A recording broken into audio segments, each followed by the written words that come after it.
Kapag nakita mo ang babaeng to sa clinic mo, balitaan mo ako. Doc, bagong patient po. Ngayon lang daw magpapacheck. May appointment siya through online. Sabi sa kanya ng assistant niya na binigay agad ang pangalan ng babae. Natigilan siya nang mabasa ang pangalan ng babae. Olivia Angeles. Po, may problema po ba? Tanong ng assistant niya. Oh, wala naman. Mag-umpisa na tayo. Ihanda mo na lahat ng kailangan. Kaagad niya inasikaso ang babae. Nakita niya ang lalaki ang gender ng batang nasa sinapupunan nito. Hindi niya muna pinaalis si Olivia, tsaka dali-dali siyang tumawag sa pinsan niya. Yes? What is it? Ani ng baritonong boses sa kabilang linya. Remember what you asked me 9 months ago? About the girl I told you? Yeah. What about her? Nakita mo ba siya? Yeah. In flesh. Andito siya ngayon. Nagpapa-ultrasound. And she's 8 months pregnant. Narinig niya ang pagmumura ng lalaki sa kabilang linya. Can you get a sample from her? Ano naman ang balak mo? I want to do a paternity test.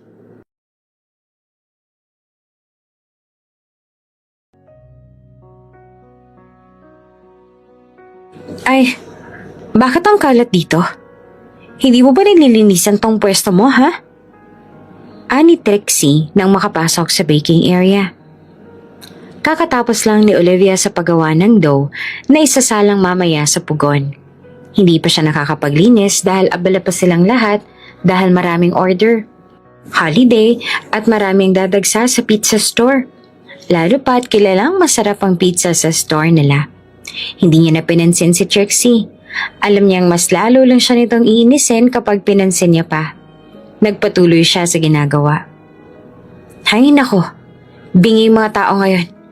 Sabihin ko nga kay Papa na kaltasan ng sahod mo. Nag-flip ng buhok si Trixie at maarte na umalis doon. Nagtungo ito sa paboritong staff ng store. Iyong tagaluto sa pugon na gwapo. Tapos ay natanaw niyang nakipaglandian na roon ng babae. Napapailing na lang siya. Halatang nagsiselos lang si Trixie sa kanya dahil kasama niya parati ang crush nitong tagaluto. Napahawak siya sa nakaumbok niyang tiyan. Buntis siya. 8 months na iyon. Nabuo ang bata hindi dahil sa pagmamahal, kundi dahil sa aksidente. Pareho nilang hindi ginusto ang nangyari. Wala na rin siyang balak na lapitan pa ang ama ng bata. Masalimuot ang lahat ng nangyari noon at tiyak niyang kapag lumapit pa siya sa lalaking yon, ay tiyak niyang mas malaking gulo ang mangyayari. Kaya sisikapin niya na lamang na buhayin ang bata kahit mag-isa lang siya. Patuloy siya sa pagmamasa ng dough. Ilang saglit ay napahawak siya sa balikat. Masakit na ang balikat niya sa maghapong pagtatrabaho. Kahit sanay na ang katawan niya ay may mga panahong sumusuko rin ang katawan niya. Tao lang din naman siya. May 3 pa tayong orders, dalian niyo. Anunsyo ng ama ni Trixie na nasa front desk at panay ang tanggap ng tawag at orders. Kaya kahit hirap na ay binilisan niya ang kilos niya. Kaya nga nang mag-out na siya ay parang hirap na siyang maglakad. Maging ang mga binti niya ay ngalay na. Kumain lang siya ng binigay na pizza mula sa store nila. Iyon ang ginawa niyang hapunan pagkarating niya sa bahay. Pagod na siya para magluto pa. Nagtungo siya sa cabinet niya upang i-check ang box niyang tinatago roon. Binuksan niya iyon na nakita ang 5,000. Paunti-unti ay nag-iipon siya para sa panganganak niya. At hanggang ngayon ay hindi pa siya makakapag-ultrasound na dapat ay noong 5 months pa lang ang tiyan niya. Dapat nagawa niya na. Kaya lang, wala naman siyang magagawa. Kapos na kapos siya at hindi niya pwedeng doblehin ang trabaho niya katulad noon. Buntis siya at hindi niya pwedeng abusuhin ang katawan niya. Madadamay ang anak niya. At iyon ang priority niya. Day off niya bukas. Saktong-sakto at bukas niya balak na magtungo sa OB upang magpa-check up. Ito pa lang ang first time na magpapa-ultrasound siya. Gabi pa lang ready na siya kaya kinabukasan ay maaga siyang nakaalis. Nagtungo siya sa alam niyang clinic na malapit lang sa lugar na kinaroroonan niya. Samantala, kumunot naman ng OB na si Alana nang mamukhaan ng babaeng buntis na pumasok sa kanyang klinik. Naalala niya kaagad ang larawan ng babaeng ipinasa sa kanya ng pinsan niyang si Leandro. Kapag nakita mong babaeng to sa klinik mo, balitaan mo ko. Iyon ang eksaktong salita na sinabi ng kanyang pinsan sa kanya. That was 9 months ago. Pero memoryado niya pa rin ang itsura ng babaeng pinakita nito sa kanya. Hindi niya sineryoso iyon noong una. Kaya lang, mukhang seryoso ang pinsan niyang yon. Napaisip siya habang pinagmamasdan ng babaeng to. Kausap ito ng kanyang assistant ngayon. Baka kasi kamukha lang nung hinahanap ni Leandro. Ayaw niya namang bigla na lang siyang magsumbong sa pinsan nang hindi niya kumpirmado ang identity ng babae. Doc, bagong patient. Ngayon lang daw magpapacheck up. May appointment siya through online. Sabi sa kanya ng assistant niya na binigay agad ang pangalan ng babae. Natigilan siya nang mabasa ang pangalan ng babae. Olivia Angeles. Aniya na nakakunot ang noo. Po, may problema po ba? Nagtatakang usisa ng assistant niya sa kanya. Kaagad siyang umiling. Oh, wala naman. Mag-uumpisa na tayo. Ihanda mo ng lahat ng kailangan. Tumango ang assistant niya at bumaling siya sa babae sa labas. Wala nang pagdududa. Ito nga ang babaeng hinahanap ni Leandro. Kaagad niyang inasikaso ang babae. Nakita niyang lalaki ang gender ng batang nasa sinapupunan nito. Hindi niya muna pinaalis si Olivia, tsaka dali-daling tumawag sa pinsan niya. Yes? What is it? Ani ng baritonong boses sa kabilang linya. Remember what you asked me 9 months ago? Ani na nakangisi. About the girl I told you? Mababakasan ng interes sa boses nito nang banggitin niya ang tungkol doon. Yeah. What about her? Nakita mo ba siya? Napangisi siya sa nahihimigan niyang desperasyon sa boses nito. Yeah, in flesh. Andito siya ngayon, nagpapa-ultrasound. And she's 8 months pregnant. Pag-amin niya. Narinig niya ang pagmumura ng lalaki sa kabilang linya. Can you get a sample from her? Nito na tila wala sa sarili. Ano? Anong balak mo? Hindi niya maintindihan ang inaakto ng pinsan kaya hindi naman ito ganoon-noon. At isa pa, hindi niya rin maintindihan kung bakit nito hinahanap ang babaeng nito in the first place. I want to do a paternity test. Muntik niyang mapitawan ang hawak na cellphone sa sunod na narinig. Hindi niya inasahan ang susunod na narinig. Mayaman ang pamilya ni Leandro. May malalaking kumpanya at mga branches sa iba't ibang bansa. May itsura at pasasabing maswerte sa buhay pero nasa lahi nito ang hirap sa pagpoproduce ng anak. Sa bandang iyon nito menalas. Nagdududa rin siya na baka si Leandro ay ganun din. Ngunit itong babaeng nandito ay buntis ngayon. Gusto nito ng paternity test at isa lang ang ibig sabihin nun. Maaaring si Leandro ang ama ng bata. Miss, may gagawin tayong procedure. Pwede bang bumalik ka muna rito sa bed? Palusot niya. Gagawin niya ang gusto ni Leandro. Kukuha siya ng sample mula rito at malalaman nila ang totoo. Ano na, para sa 1,000 di niyo pa mabigay. Minsan na nga lang ako pumunta rito tapos pagdadamutan mo pa. Ma, ano na? Si Olivia lang bang paborito niyong anak? Paano naman ako, ma? Panunumbat ng kuya ni Olivia nang makarating ito sa bahay nila. Ano bang pinagsasasabi mo, Gino? Alam mo wala akong pinipili sa inyong mga anak ko. Pareho ko kayong mahal. Nagbitiw ng sarkastikong ngisi si Gino. Mahal niyo naman pala ako eh. Kaya sige na, bigyan niyo na ako ng 1,000. Minsan na nga lang ako magpunta rito eh. Nagtagis ang bagang niya habang pinakikinggan ng ina niya at kapatid. Nasa kusina siya at sinasalang sa kalan ang herbal ng kanyang ina. Hindi na nga halos makabili ng gamot ang kanyang mama tapos bigla pang susulpot ang kapatid niyang to para lang hututan ng pera ang kanyang ina. Sige na ma, si mama talaga oh. Patuloy pa ni Gino. Padubog niyang binaba ang sandok sa ibabaw ng kaldero at pinatay ang apoy, siya kairitadong nagtungo sa sala. Wala nga raw pera si mama, nakakaintindi ka ba? Aniya si iritadong boses. Napahawak ang kaning ina sa braso niya. Kumunot ang noon ng kapatid niya nang magsalita siya. Anong sinasabat-sabat mo? Kausap pa kita ha? Si mama lang ang gusto ko makausap. Wala nga raw pera si mama. Nagtaas na siya ng boses. Abat ang tapang mo na.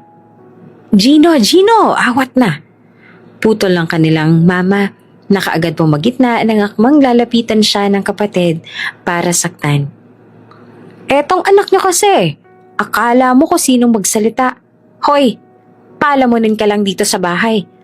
Akala mo rin ang laki ng ambag mo dito sa bahay, ano? Tinuturo siya ng kapatid niya. Ano naman? At least hindi ako sakit ng ulo. Di tulad mo. Tinutulungan ko si mama rito habang ikaw naglalakwat siya at umuwi lang na laseng. Tugon niya na mas matapang na boses. Abat! Hinawi ng kuya niya ang mama niya para lapitan siya. Tinulak siya nito na ikinatumba niya. Buwisit ka! Sino ka bang lintik ka para sabihin ako ng ganon? Ang yabang-yabang mo na. Totoo naman ah. Aniya na naiiyak na. Sa kanilang dalawa ng kuya niya, siya lang ang nakakatulong ng mama niya. Katulad ng kanilang ama ang kanyang kuya Gino. Walang modo. Namatay ang kanilang ama na nag-iwan pa ng malaking utang sa kanila. Maliban sa lasinggero, ay mahilig din sa sugal ang papa nila. Kaya nga halos kayod kalabaw ang ginagawa nila ng kanyang mama. Madalas ay bumibigay na ang katawan ng kanilang mama sa kakatrabaho. Pero hindi pa rin tumitigil mabayaran lang ang utang ng kanilang ama. Pwisit ka? Akmang susugurin na naman siya ng kapatid nang biglang matumba ang mama niya. Namilog ang mga mata niya at kaagad na napatayo. Ma! Bulalas niya at kaagad na nilapitan ng ina. Kaagad niyang inilalayan ng ina upang makasandal sa dibdib niya. At imbes na tulungan siya ng kapatid, ay naglakad ito tungo sa pinto. Buwisit kayong dalawa. Mawala kayong kwenta. Kaalis na nga. Nito tapos ay umalis na ng tuluyan. Kuya, tulungan mo ako. Huwag mo kaming iwan dito. Sigaw niya na may kalakip na takot sa boses. Hindi niya na alam ang gagawin. Tapos iniwan pa siya ng kapatid na animoy, nag-iwan lang ng dumi sa bahay na yon. Ni hindi nito inisip ang kalagayan ng kanilang ina. Wala siyang choice kundi ang alalayan ng ina na magtungo sa silid. Inasikaso niya ito hanggang sa umayos na ang lagay nito. Mga bandang hapon na nagising ang kanilang mama. Halata sa itsura nito ang pangihina, kaya kaagad niya itong nilapitan. Ma, humiga ka na lang dyan. Huwag ka na munang bumangon. Aniya na pinipigilan nitong umalis sa kinahihigaan. Pero kailangan pa nating maganda ng iluluto natin bukas sa pwesto natin. Anito sa nag-aalalang boses. Mama naman, nawala na nga kayo ng malay at lahat-lahat tapos yan pa rin ang iniisip ninyo.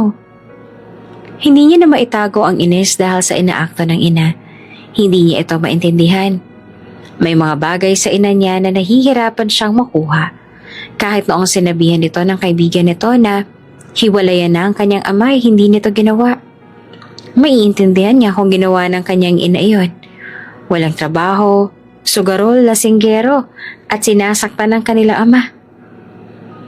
At hindi niya mapipigilan ng ina kung sakaling naisipan nito noon na makipagkalas sa kanyang ama. Ayaw niya na rin na makita ang ina na ganoong kahirap ang sitwasyon noon. Mas gugustuhin niya pang mawala ng ama kesa naman buo nga ang pamilya nila, pero miserable naman. Kaya lang, nakikita niyang pinipilit ng mama nila na ipakitang buo sila araw-araw. Ayaw nitong may masabi ang iba sa kanilang pamilya. Ano bang sinasabi mo? Ayos lang ako.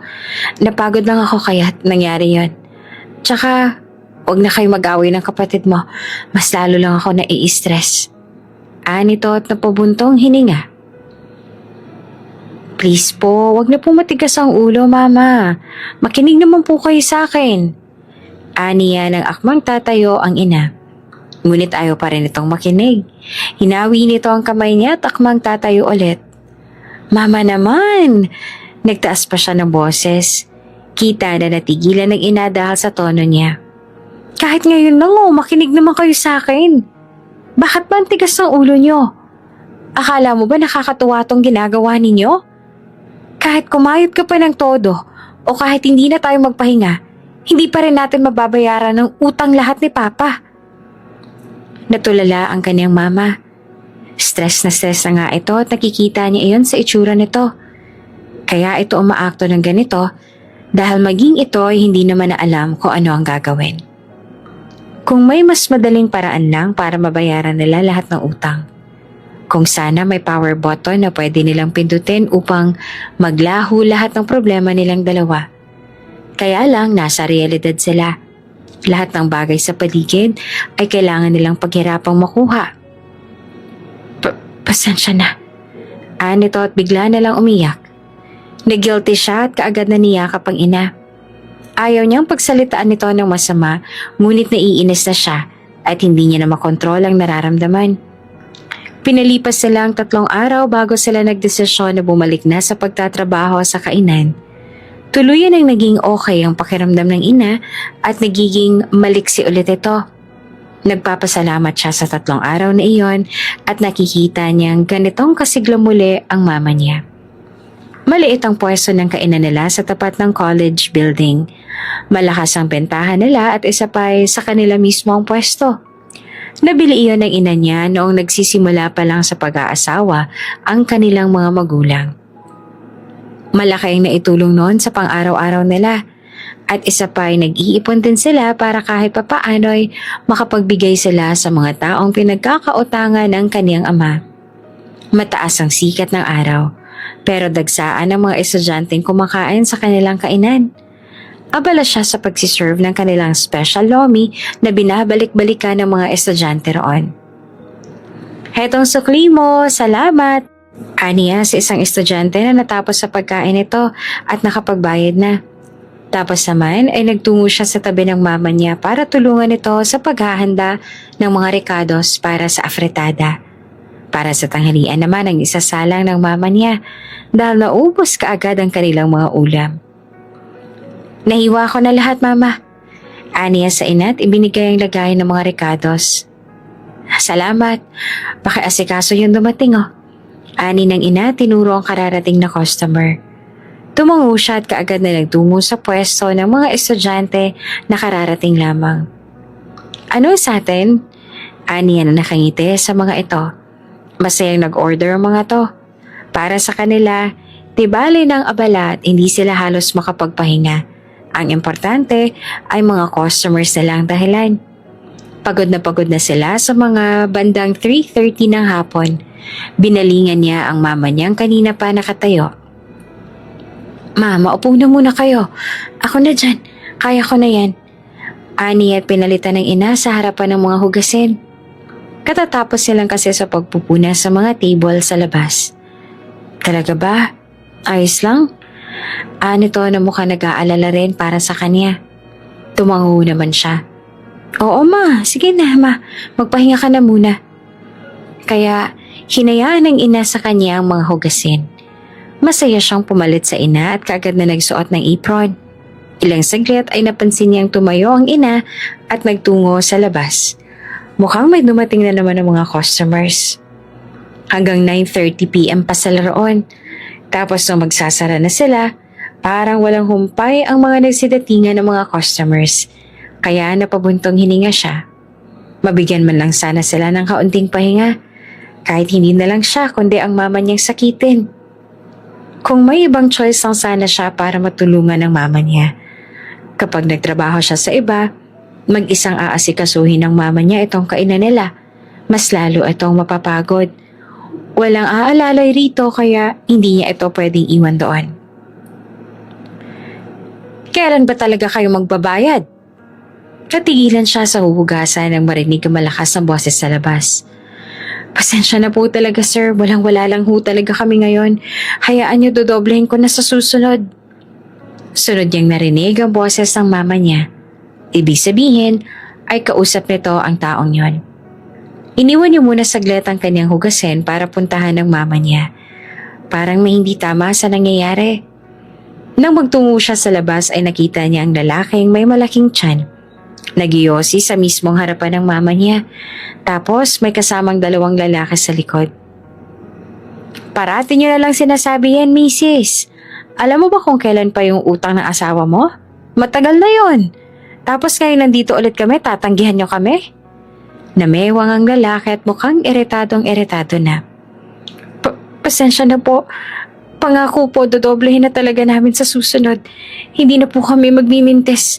Ngayon lang po ito kasi hindi pa nakakabawi ang kainan namin noong huling pandemic. Paano kaya kung tubuan ulit namin ang utang ninyo? Magpasalamat kayo at mabait pa kami. At hinayaan namin kayong gawin nyo na lang nahulugan ang utang niyang asawa mo. Matapos nyo kaming mapakinabangan, biglang ganito? Nito at napahilot sa sentido. Bakit hindi nyo nalang ibenta tong kainan nyo sa amin? Kaagad umiling ang mama niya. Hindi. Dito kami kumukuha ng pang-araw-araw namin. Hindi namin pwedeng ibigay ito sa inyo. Kaya lumabas na siya nang di na siya makatiis. Ayaw ng mama ko na ibenta to. Bakit ba namimilit kayo? Yung utang na yan, hindi naman kami ang gumamit yan ah. Hindi namin napakinabangan yan kaya huwag niyo kaming pilitin kung wala kaming maibigay ngayon. Galit na singit niya. Kumunot ang noo ng matabang lalaki. Anak mo ba tong bastos na to? Tinuro siya ng matabang lalaki na animoy malaking kasalanan na ginawa niya. Sinasabi niya lang naman ang totoo. Kung may dapat singilin ang mga ito, iyon ay ang papa niya. Tsaka matagal nang nabayaran ng principal amount. Itong babayaran nila ay yung tubo na patuloy pa rin na tinutubuan ng mga loan shark na ito. Ginagatasan na lang sila ng mga taong ito. Pasensya na po. Ani ng ina niya at binalingan siya. Anak, doon ka na muna, ako na makikipag-usap sa kanila. Pero hindi siya nakinig. May sakit ang mama niya. Tapos hahayaan yung mag-isa nitong harapin ng mga abusadong mga lalaking to? Hindi niya gagawin yun. Hindi ma. Anak ako nang walang kwenta niyong asawa. May karapatan akong umapela rito. Pagmamatigas niya. Ilang saglit pa ay ngumisi ang matabang lalaki. Itong pakakatandaan niyo. Kayong dalawa. Kapag hindi niyo kami nabayaran sa loob ng 1 taon, may kalalagyan talaga kayo sa akin. Babalikan namin kayo. Tinuro-turo silang dalawa ng lalaki. Hinugot niya ang cellphone niya. Namilog ang mga mata ng lalaki nang makita ang nagre-record pala siya. Kanina niya pa ni-record ang usapan nila. At ngayon nagbanta ito ay napangisi na lamang siya. Sige, subukan mong gawan kami ng masama. Pwede kong ipasa to sa kakilala ni mama na pulis bilang pruweba na pinagbabantaan mo kami. At saka wala kayong business permit. Tingnan lang natin pag sinumbong ko kayo. Niya. Nagtagis ang bagang ng lalaki at kumuyom ang kamao. Halatang gustong saktan siya pero wala itong magawa dahil alam nitong dehado ito. Hindi na nga bumalik ang mga lalaki kinabukasan. Utang iyon kahit sabihin natin na tubo na lang babayaran na lang ngayon. Pero darating ang panahong tatapusin niya ang koneksyon nila sa mga taong yun. Babayaran niya ito balang araw. Nagising siya sa narinig niya mula sa sala. 6:00 pa lang ng umaga. 7:00 kasi sila usually gigising dahil babawi sila ng tulog mula sa nakakapagod na ginawa nila kahapon. Bumangon siya at nagtungo sa sala para i-check kung ano iyon. Ngunit nagulat siya nang makita ang mama niya na nakahandusay na sa sahig. May dugo sa lapag at mukhang sa mama niya iyan nang galing. Ma? Ma? Bulalas niya habang inaalalayan niya ang mama niya upang sumandal sa kanya. Gising ma! Anong nangyayari ba? Umiiyak na siya. Hindi niya na alam ang gagawin.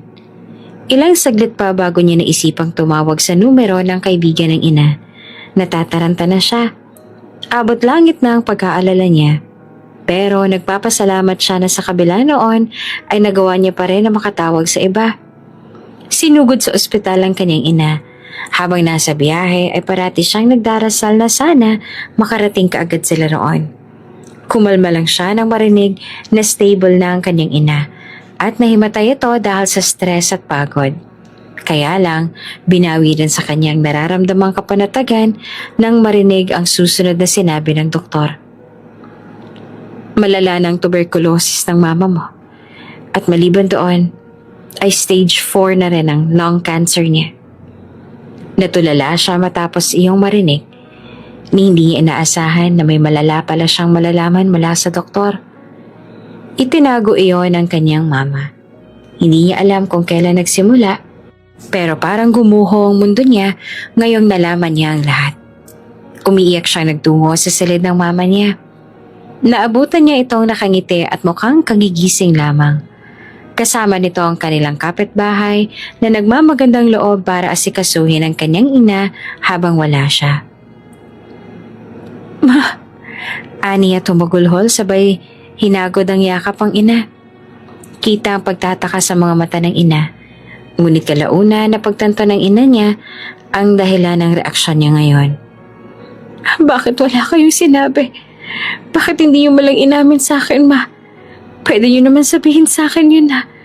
Hindi niyo pwede isuluhin ang mga problema ninyo. Patuloy pa rin siyang umiiyak habang sinasabi iyon. Naramdaman niya ang kamay ng ina na hinawakan ng buhok niya. Patawarin mo ako. Iniisip ko lang na hindi rin makakatulong kahit pa sabihin ko sa'yo. At isa pa'y ayoko rin na alalahanin mo pa ako. Malulungkot ka lang kung sinabi ko. Tama na yung mga hirap na binigay ko sa'yo dahil sa mga maling desisyon ko. Kung sana nakinig na lang ako. Sana iniwan ko kaagad ang papa. Matapos ko kayong iluwal at nagpakalayo-layo tayo. Umiling siya matapos marinig ang mga sinabi ng ina. Wala itong kasalanan. Pero iniisip nitong kasalanan nito ang lahat. Wala kang kasalanan, ma. Nagmahal ka lang po. Tao lang tayo. Hindi natin pwedeng diktahan ang nararamdaman natin. Ani at sumubsob sa balikat ng ina. Hindi siya kaagad umalis sa ospital. Debale na hindi na sila makapag-open ng kainan nila. Araw-araw siyang tinatanong ng mama niya tungkol sa kainan nila. Kinakamusta nito ang kalagayan ng negosyo na lang, hindi niya na maasikaso. Ibenta mo na ang kainan natin kapag nawala na ako.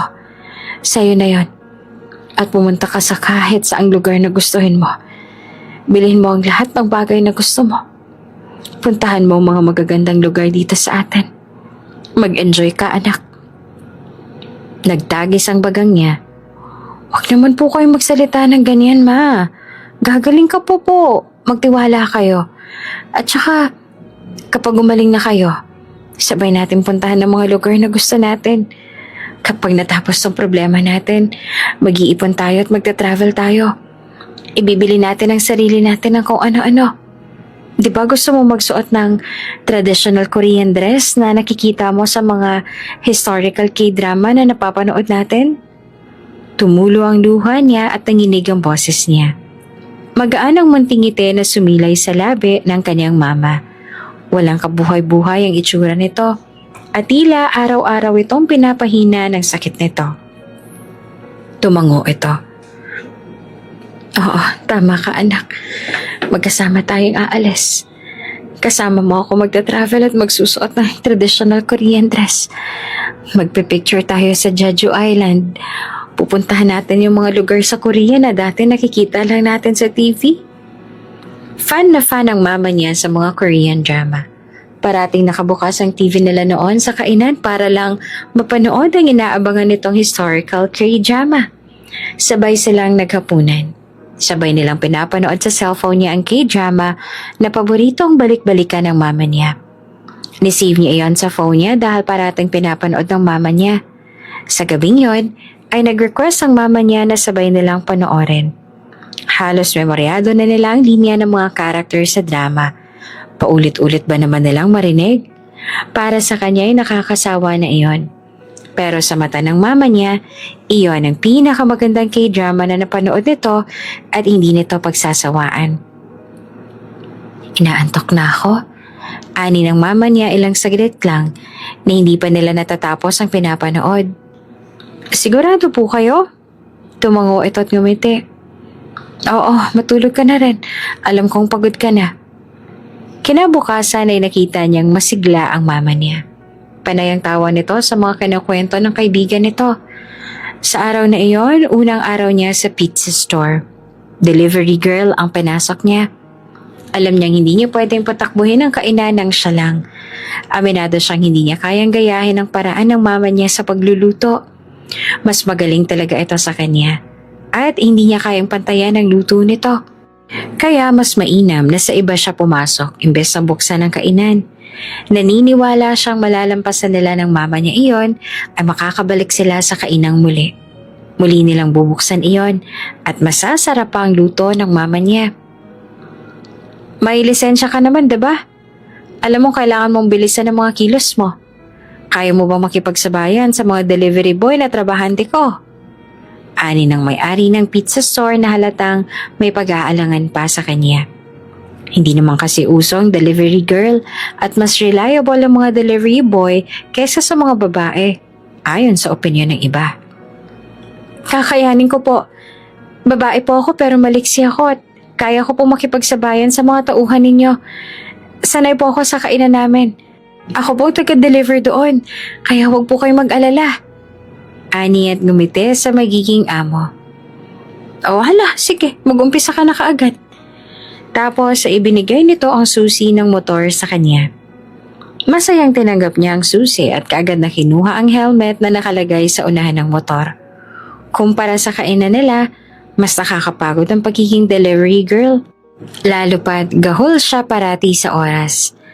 Kailangan na on time siya para hindi siya mapagalitan ng customers nila. Mga bandang 8 na ng gabi, nag-deliver pa rin siya. Kaya lang sa panghuling delivery niya ay sa isang club siya tutungo.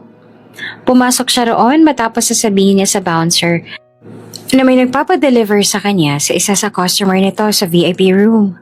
Pinayagan siya at hindi na pinatagal pa. Dali-dali niyang hinanap ang VIP room na tinutukoy ng customer. Hanggang sa nakarating nga siya roon. Nandito na po ang... Natigilan siya nang mamukhaan ng grupo ng mga nandoon sa loob ng private room. Maging ang mga ito ay natigilan nang mamukhaan siya ng mga ito. Wait, ikaw si Olivia? Isang babae na kakilala niya ang nagsalita sabay ngisi. Nagbitiw siya ng tipid ng ngiti. Oo. Nagtawanan na lang bigla ang mga ito. Lumapit sa kanya ang isa sa lalaking kakilala niya rin. Delivery girl ka na pala ngayon, Olivia. Hanggang ngayon, pulubi ka pa rin pala. Nito na may nanunudyong ngisi. Nagtagis ang bagang niya at kumuyom ang kamao. Ang totoo niyan ay kaklase niya sa high school ang mga taong nandito sa private room ngayon. Kaya lang bully ang mga ito simula pa noong high school sila. Isa siya sa paboritong ibully ng mga ito noon. Hindi man lang nagbago na kahit kaunti ang buhay mo? May kainan pa ba kayo? Yung lumihan nyo, buhay pa ba? Ani ng isang babae. Matagal-tagal na rin nung huli tayong nagkita, Olivia. Bakit ka naman nag-transfer ka agad? Iniiwasan mo ba kami noon? Nagkakatuwaan lang naman tayo ikaw talaga. Ani isa pang babae sabay yakap sa braso niya na ani mo'y close sila. Inila niya ang braso niya at nagbitiw ng tipid ng ngiti. Kukunin ko ang bayad. Aniya sa naiilang na boses. Ngumisi ang lalaking nasa harapan. Di pa pwedeng libre na lang?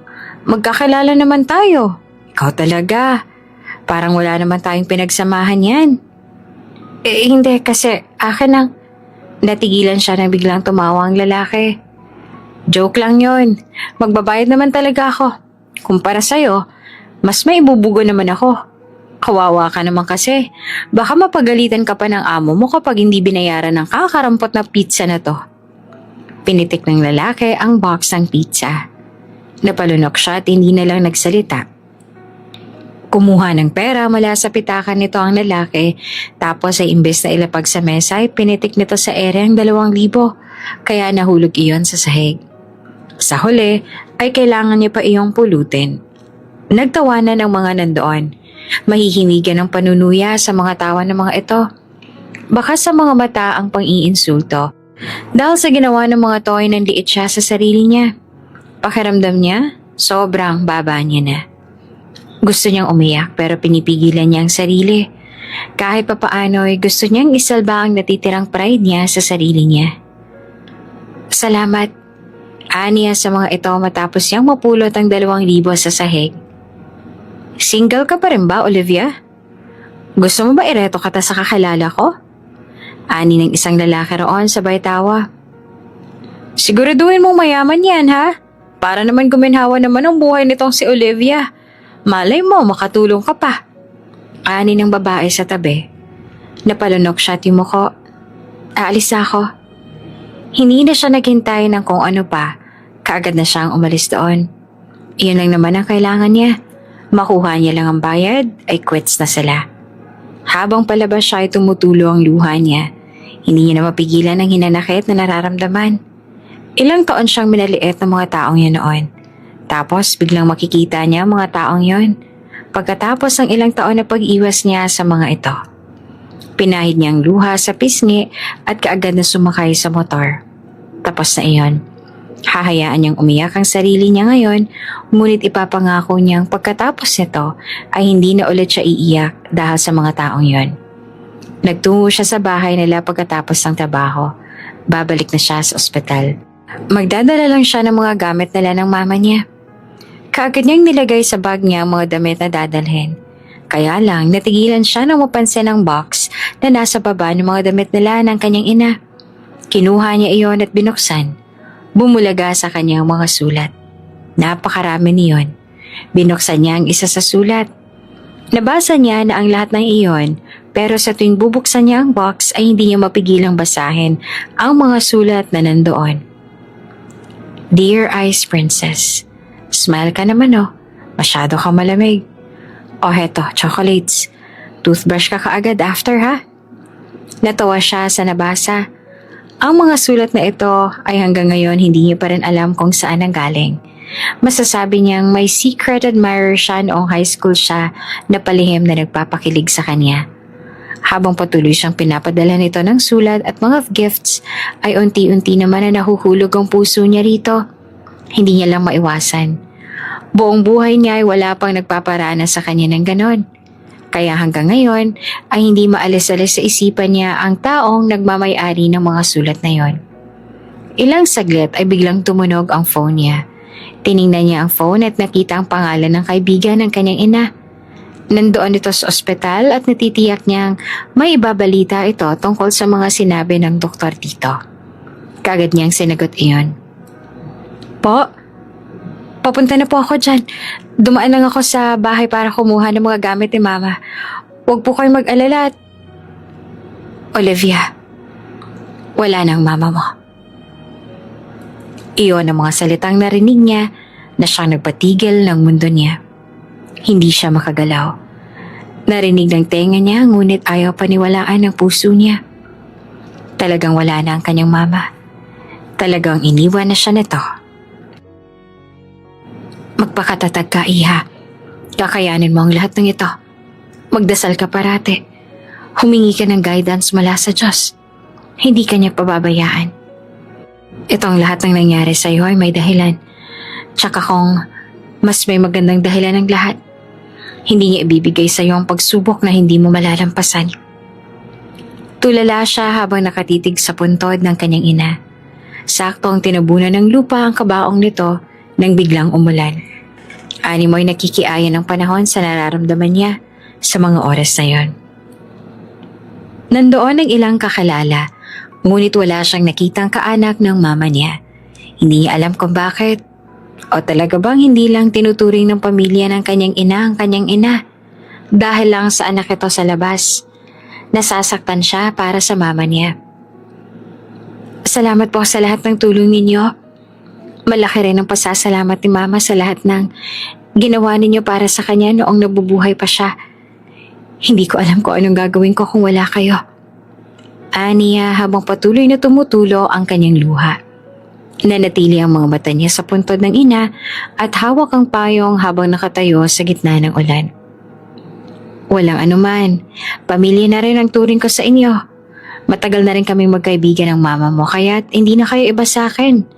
Kung kailangan mo ng tulong ay kausapin mo lang ako. Handa akong makinig. Nito tinapik ang kanyang balikat.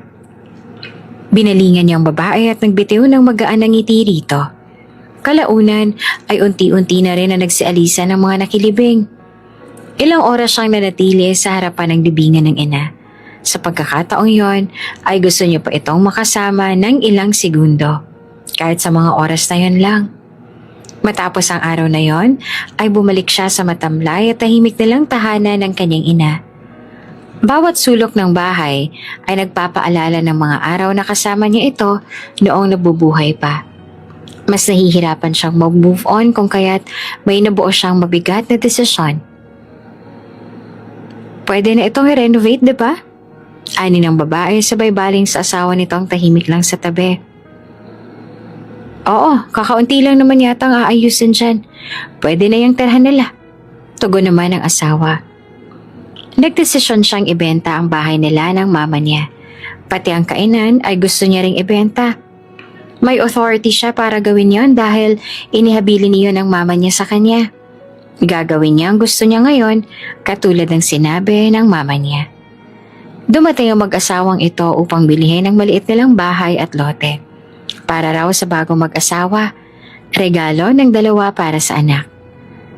Tapos silang napagkasunduan ng eksaktong presyo ay sumang-ayon na siya at opisyal nang sa mag-asawa ang bahay. Bukas na bukas din ay aalis na rin siya at ililigpit niya na ang mga gamit sa bahay. Maging ang kainan ay naibenta niya na rin. Maraming nag-interes dahil malapit sa college at maganda ang pwesto kaya mabilis na naibibenta. Hoy, buksan mo to! Buliyaw ng kuya niya. Isang hapon ay biglang dumating ang kapatid. Tsak niyang nalaman na nito na naibenta niya ang mga ari-arian na naiwan ng ina. Hoy! Walang hiya ka? Anak din ako ni mama. May karapatan din ako sa perang yan. Ibigay mo yan sa akin. Sigaw ng kuya niya sa labas. Kahit anong gawin ng kuya niya ay wala itong magagawa. Hindi ito nabanggit ng mama niya sa last will and testament nito. At saka ayaw niyang ibigay rito ang perang pinaghirapan ng ina niya para lang waldasin. Magbago ka muna saka mo kunin ang pera sa akin. Kung sana nagtinu ka man lang kahit kaunti, di wala sana tayong problema ngayon. Ganting sigaw niya mula sa loob. Wala siyang balak na suluhin ang pera ng magulang nila. Pero kung mapupunta lang din sa wala mga pinaghirapan ng mama niya, ay hindi niya ibibigay yon sa kapatid niya. De bale nang magalit ang kuya niya. Sakim ka!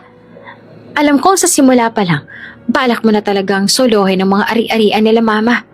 Kunyari mabait at matulungin pero may tinatago palang kulo. Patuloy ng kapatid. Hindi na siya nagsalita. Nakalak ang pinto at siniguro niyang hindi mabubuksan iyon ng kapatid. Kapag nakita kita, papatayin talaga kita. Hayop kang sakim ka. Sigaw nito sa labas. Kinabahan siya sa naging banta nito. Pero kailangan niya magpakatatag. Sisiguraduhin niyang ilalagay niya sa maayos na lugar ang pera ng magulang nila. Para sa kanya ay wala siyang karapatan doon kahit pa binigyan na siya ng karapatan ng mama niya. Umalis din kaagad siya sa lugar na iyon. Yung utang ng ama nila ay hindi karapat-dapat na bayaran. Masyadong malaking interes na hindi na rin makatao. Nagtungo siya sa lugar kung saan may dagat. Isa sa pangarap ng mama niya ay ang bahay sa tabi ng dagat. Kaya binili niya ng maliit na lote at bahay ang perang hawak niya. Inilagay niya sa bangko ang ibang natirang pera at hindi niya iyon gagalawin. Balak niyang mag-ipon. Idadagdag niya ang pera sa bangko upang bilhin muli ang kainan nila ng kanyang mama. Balang araw ay makukuha niya rin ang kainan ulit. Siya na mismo ang magpapatakbo kapag handa na siya. Nagpalipat-lipat siya ng lugar hanggang sa nakahanap siya ng maayos na lugar na pwede siyang magstay. Mabuti na lang at naunahan ko sila. Aniya sa sarili habang pinagmamasa ng maliit na apartment. Iyon na ang bagong tirahan niya simula sa araw na yon. Ipapangako ko, Mama, mabubuhay ako matiwasay at malayo sa stress. Kakain po ako ng marami at hindi ko pababayaan ang sarili ko. Kung nasaan man kayo ngayon, sana nakikita niyo ito.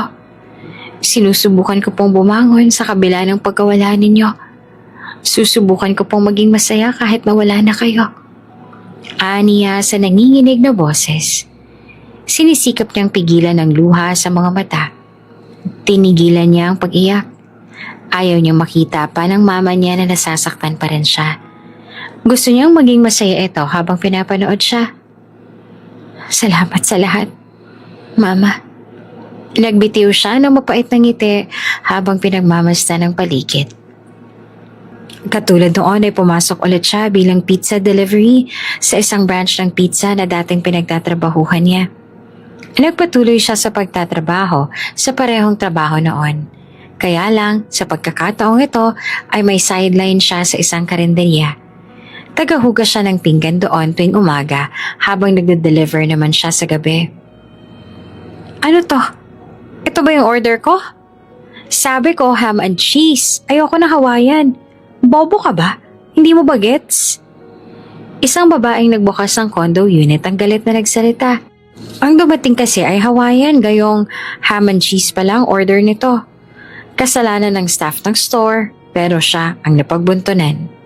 Sorry po, papalitan na lang po namin at natigilan siya dahil imbes na ibigay sa kanya ang box ng pizza, ay binagsak nito iyon sa sahig. Tumapon ang 2 peraso ng pizza mula sa loob ng box, tapos naiwan naman ang iba sa loob. Hindi niya iyon pwedeng ibalik pa sa store nila. Hindi ko babayaran yan. Gutom na ako kaya no thanks. Sa iba na lang ako o-order. Ang cheap din naman ng pizza ninyo. Nagsisisi akong binigyan ko kayo ng chance. Namewang ito, tinaasan siya ng kilay. Napalunok siya at hindi alam ang gagawin. Tsak niyang kaltas sa kanya ang pizza na tinapon nito. Nang makapasok ang babae, kaagad niyang pinulot ang box ng pizza. Pinulot niya ang natapon na 2 peraso para itapon sa basurahan. Napabuntong hininga siya nang makababa siya at nakaalis mula sa nakaka-stress na tagpong iyon. Hindi lang isang beses siyang naranasan ang pambabastos mula sa mga customers nila. Tanggap niya na iyon dahil kasama iyon sa trabahong ito. May mga tao talaga na walang konsiderasyon katulad ng babaeng yon. Aaminin niyang isa rin siya sa may kasalanan. Kung sana'y nag-double check siya bago umalis, di sana walang ganitong problema. Kaya lang nandito na ito at wala na siyang magagawa pa. Muli ay nagbitiw siya ng malalim na paghinga bago bumaling sa may gutter. Lumapit siya sa gutter malapit sa pinaglalagyan niya ng motor at naupo roon. Binuksan niya ang box ng pizza. Kahit papaano ay marami-rami na rin ang natira. Total, ikakaltas din naman sa kanya iyon, ay kakainin niya na lang. Masarap din naman na, mas masarap pa nga to sa ham and cheese eh. Tsaka parehong bilog at parehong pizza lang din to. Gutom na pala siya eh. Bakit di niya na lang lamunin lahat ng pagkain nasa harapan niya? Ako nga tuyot sardinas lang ulam ko kanina eh, tapos siya ang arte-arte niya. Habang umumuya ng pizza, bumasangot siya. Iba talaga kapag yung mga mayayaman ang nagugutom. Ang dami pang arte. O baka biglang yaman kaya ganun makaasta. Animo ay nagulat sa pera. Sa isip-isip niya, Lord, tataya ako ng loto bukas, sana manalo ako. Bibiling ko kondo ng babaeng yun, nang makaganti man lang. Ani at pinasak sa bibig ang pagkalaki-laking hiwa ng pizza. Sarap-sarap nito eh, ang arte-arte pa. Alam mo ba kung gaano kahirap sa uwi ng traffic sa rekto para lang makarating ka agad ang pizza mong babaita ka? Pinagtuturo niya ang building na animoy kaharap ang mataray na babae kanina. Bumuntong hininga siya at pinukpok ang dibdib nang mabilaukan siya. Lord naman, bakit kinarma niyo agad ako? Bigyan mo rin ng karma yung babae sa kondo na yon. Aniya sa kawalan sabay turo sa condo building. Muntik na siyang mapatalo nang biglang bumusina ang malakas na kotse sa likuran niya. Ay, anak ng tipaklo! Bulalas niya sa gulat, sabay tabi upang makadaan ang kotse sa likod. Sa kabilang banda, seryoso naman ang mukha ni Leandro Andromado habang nakatingin sa relo sa bisig. Ilang saglit ay tumunog ang busina ng sasakyan na minamaneho ng driver niya. Nakita niya kung papaano umalis kaagad ang naka-helmet na babae na may bitbit na pizza box sa kabilang kamay. Halatang doon kumakain ang babae sa labas, ni hindi malang naghanap ng maayos sa lugar upang doon kumain ng maayos. Ilang saglit ay biglang tumunog ang phone niya. Nakita niya ang pangalan ni Cassie sa screen. Kaagad niyang sinagot habang nakatingin sa unahan. Babe, dumating yung pizza ngayon pero hindi yung exact na gusto kong dinala ng bobo na delivery rider na yon. Gusto ko ng ham and cheese pero Hawaiian ang dala niya. Imagine, nag-aksaya ako ng oras sa wala. Nagkikrave pa naman din ako ng ham and cheese. Can you order it for me na lang? May lambing sa tono ni Cassie nang magsalita ito sa kabilang linya. Okay, anything else? Aniya. Pizza and you? Yun lang. Thanks. Nito tsaka humagikik. Nanatiling malamig ang mga mata niya nang ibaba ang tawag. Actually, hindi niya mahanap ang excitement at spark sa kanilang dalawa ni Cassie. Masyadong demanding ang babae at hindi marunong umintindi. Gusto nitong parating na susunod ang gusto nito. Pero wala siyang choice. Engaged na sila ng babae. Sumalang sila sa fixed marriage a year ago. Ginawa nila yon para sa kumpanya. Walang halong pagmamahal, purong negosyo lamang. Call some store for her pizza. Utos niya sa driver. Noted, sir. Nito sabay tango. Bumaba siya sa kotse at nilingon ng babaeng panay ang pagpag sa maong matapos maubos nito ang isang box ng pizza. Kumunot ang noon niya nang makitang sumakay ito sa motor na may nakalagay na pangalan ng pizza store. Mukhang pizza delivery ang babae yon. Kababaeng tao ay ginagawa ang gawain ng panlalaki. Mabilis na pinasibad ng babae ang motor na minamaneho nito. Maging ang pagpapatakbo ay masyadong careless. Napapailing siya. Hindi niya alam kung bakit nakikialam ba siya sa buhay ng babaeng yun gayong hindi niya naman ito kalala. Habang hindi naman maalis ang ngisi sa labi ni Olivia habang binibilisan ang pagpapatakbo sa motor niya, pinaharurot niya iyon sa kahabaan ng highway. Kahit nakakapagod ang trabaho ay masiyahin siya. Kailangan niyang maging positibo sa kabila ng mga nararanasang stress sa trabaho. Iyon na lang ang kaya niyang gawin sa ngayon upang makapagpatuloy pa. Hoy! Bawal kumain dito. Kapag nahuli ka ni boss, yari ka talaga. Sinipa ng master baker ang inuupuan niyang box. Kumakain siya ng hapunan niya. May kantin kasi roon. Kapag gusto nilang kumain ay doon sila dapat sa kantin. Kaya lang ay nagmamadali siya. May delivery pa siya pagkatapos niyang kumain. Distansya ang kantin nila mula sa store. Aksaya lang sa oras papunta roon. Ngayon lang naman kuya, pagbigyan niyo na ako. Tsaka kapag nalate ako sa delivery ko, madadamay kayo. Manager kaya kayo. Ani at numisi. Tama. Ang master baker nila ay siyang manager din nila. Dalawang ginagawa ng Kuya Andoy nila kaya abalang-abala talaga ito. Masasapok na talaga kita, dalian ba dyan? Baliw ka talagang babae ka. Oops! May break muna. Gusto mo bang ma-shoutout dito sa channel ni Ate Jane? Mag-comment lang ng lesson you learned from the latest story uploaded. Dahil pipili kami ng isang best comment of the day para i-shoutout sa susunod na upload. Kaya huwag kalimutang mag-iwan ng lesson you learned after you watch this video. Maraming salamat! Shoutout nga pala kana Cheryl Dahan from Moab, Davao de Oro, Fidel De Leon from Alitagtag, Batangas, at Jonisha Lorenzana. Sa ating mga taga-subaybay, paki-comment naman po sa baba kung taga saan kayo para alam ko kung hanggang saan umaabot ang mga kwento ni Ate Jane at para mai-shoutout ko kayo sa mga susunod pa nating mga kwento. Maraming salamat sa pakikinig.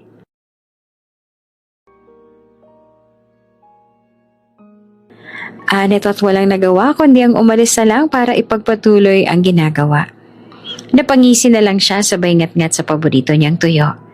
Hindi siya pwedeng gumastos ng malaki para sa pagkain. Kailangan niya pang mag-ipon para mabawi kaagad ang kainan nila ng mama niya. Ilang delivery ang ginawa niya mula pa kanina. Katatapos niya lang sa side hustle niya sa karinderya, tapos ay agad siyang nagpunta sa pizza store para naman sa isa niya pang trabaho. Sa isang araw ay 2 trabaho ang ginagawa niya. Nakakapagpahinga lang siya ng mga bandang 12 a.m.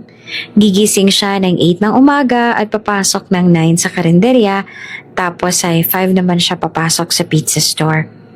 Paulit-ulit lang ang mga ginagawa niya sa araw-araw. Kalaunan ay nakasanayan niya na rin. 6 na buwan na rin siya sa pizza store.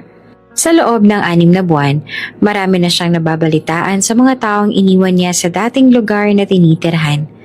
Nakulong na ang loan shark na pinagkakautangan ng ama niya. Ang kuya niya naman ay nakulong din sa salang pagnanakaw. Akala niya magbabago pa ang kapatid, ngunit hindi iyon nangyari. Nagalit siya sa kapatid noong mga panahong hinuhutotan at ginugulo siya nito ng kanyang ina. Ngunit ngayon nakakaramdam siya ng lungkot para sa kapatid. Kahit papaano ay kapatid, kadugo at kuya niya ito, at hindi niya mababago ang katotohanan yon. Wala siyang ibang hiniling kundi ang magbago na ito at maging maayos ang buhay nito. Lord, sana swertehin ako ngayon. Sana hindi ulit ako maka-encounter ng mga bastos na customer. Bulalas niya habang binabagtas ng motor ang kahabaan ng highway. Tutungo siya sa kondo ng isang customer. Ang malala ay yung condo unit ulit ng babaeng nagtaray sa kanya last time. Balak niya nga sanang tanggihan ang order na yon pero wala siyang choice.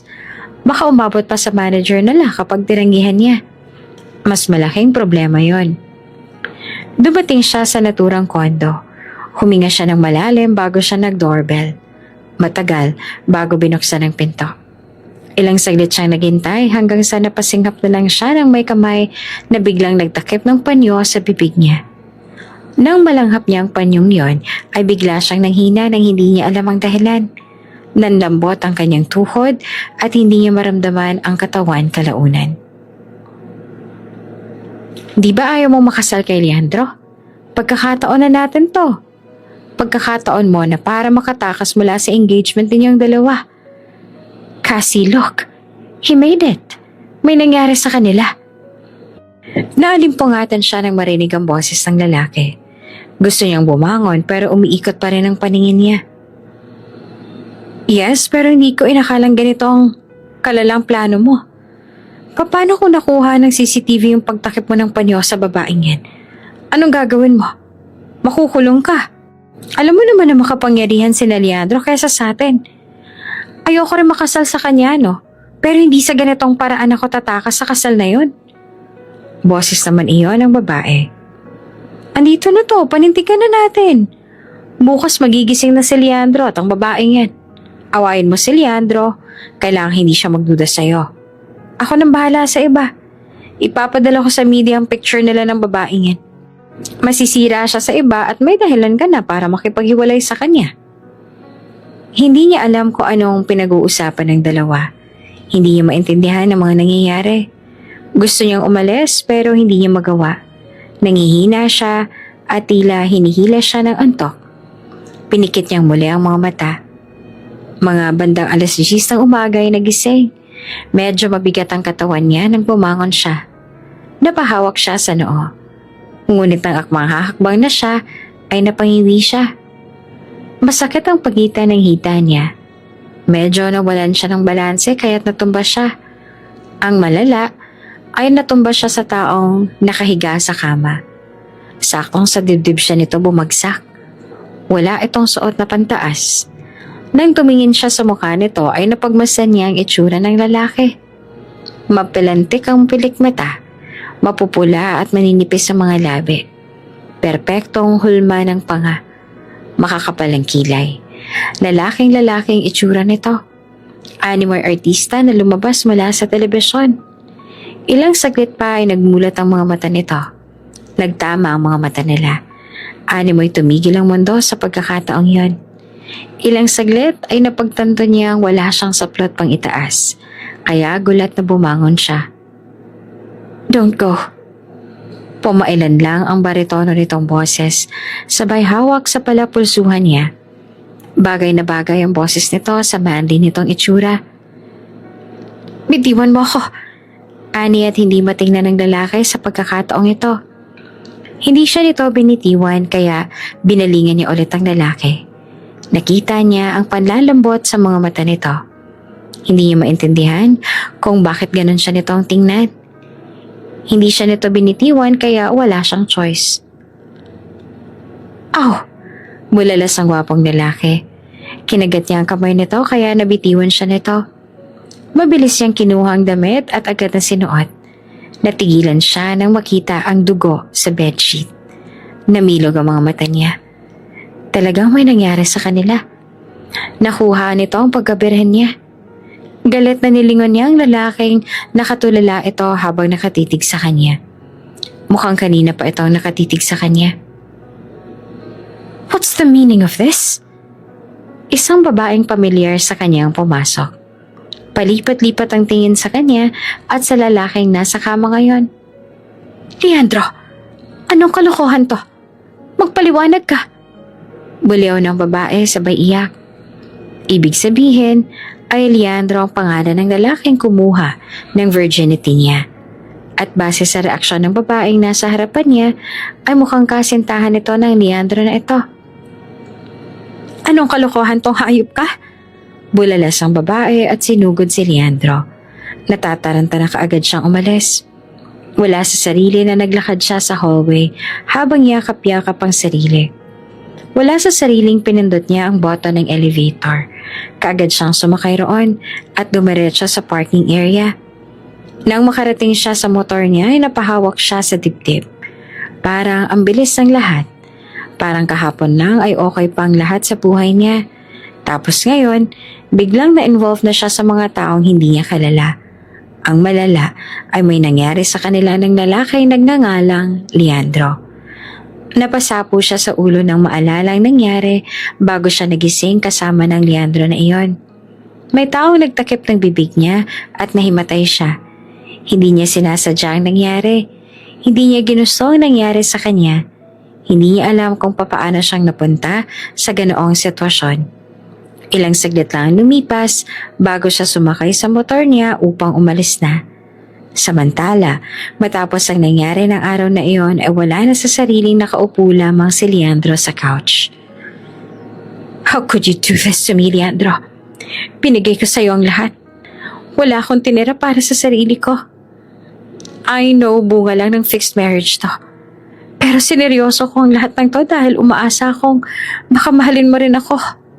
Tapos ngayon, makikita kitang may kasamang babae. You're having sex with someone? Nakalimutan mo na bang may fiancé ka?" Umiiyak na turan ni Cassie. Kanina pa nag-hysteria ang babae matapos maabutan ng sitwasyon kanina. "I'm sorry," aniya habang sapo ang noon ito. "Paiimbestigahan ko ang nangyari." Tumawa ng may sarkasmo si Cassie. "No, thank you. Makikipaghiwalay na rin naman ako sa'yo. Hindi na ako makikipag-ayos sa'yo. At tapos na tayong dalawa." Hindi pa rin maampat ang pagluha ni Cassie.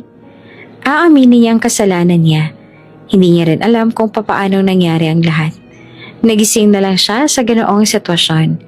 Kinuha ni Cassie ang mga signature bags at heels nito tsaka 2 maleta ang hinila nito palabas ng kondo niya. Samantala, nakangisi naman si Cassie ng tuluyan ang nakalabas ng kondo ni Leandro. Sa wakas, ay malaya na rin siya. Gumana ang plano ng new boyfriend niyang si Kevin.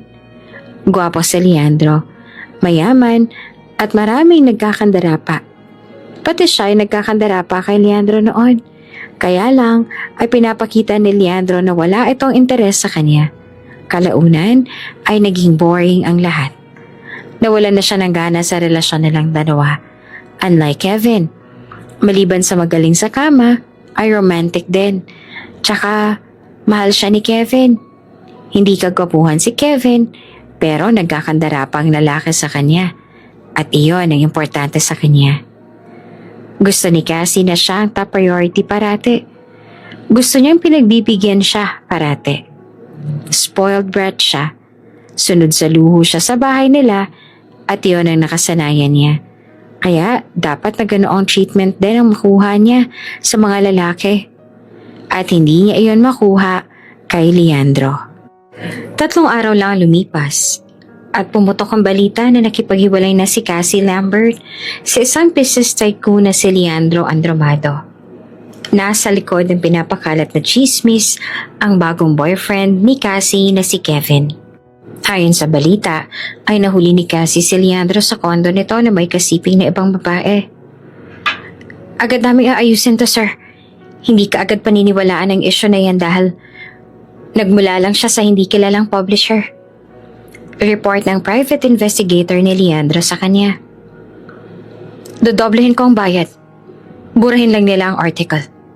Kapag hindi nabura, sabihin mong kakasuhan ka sala. Noted, sir. Aasikasuhin ka agad namin. Tugon naman ang tauhan. At saka, yung tungkol doon sa babaeng involved sa issue na to.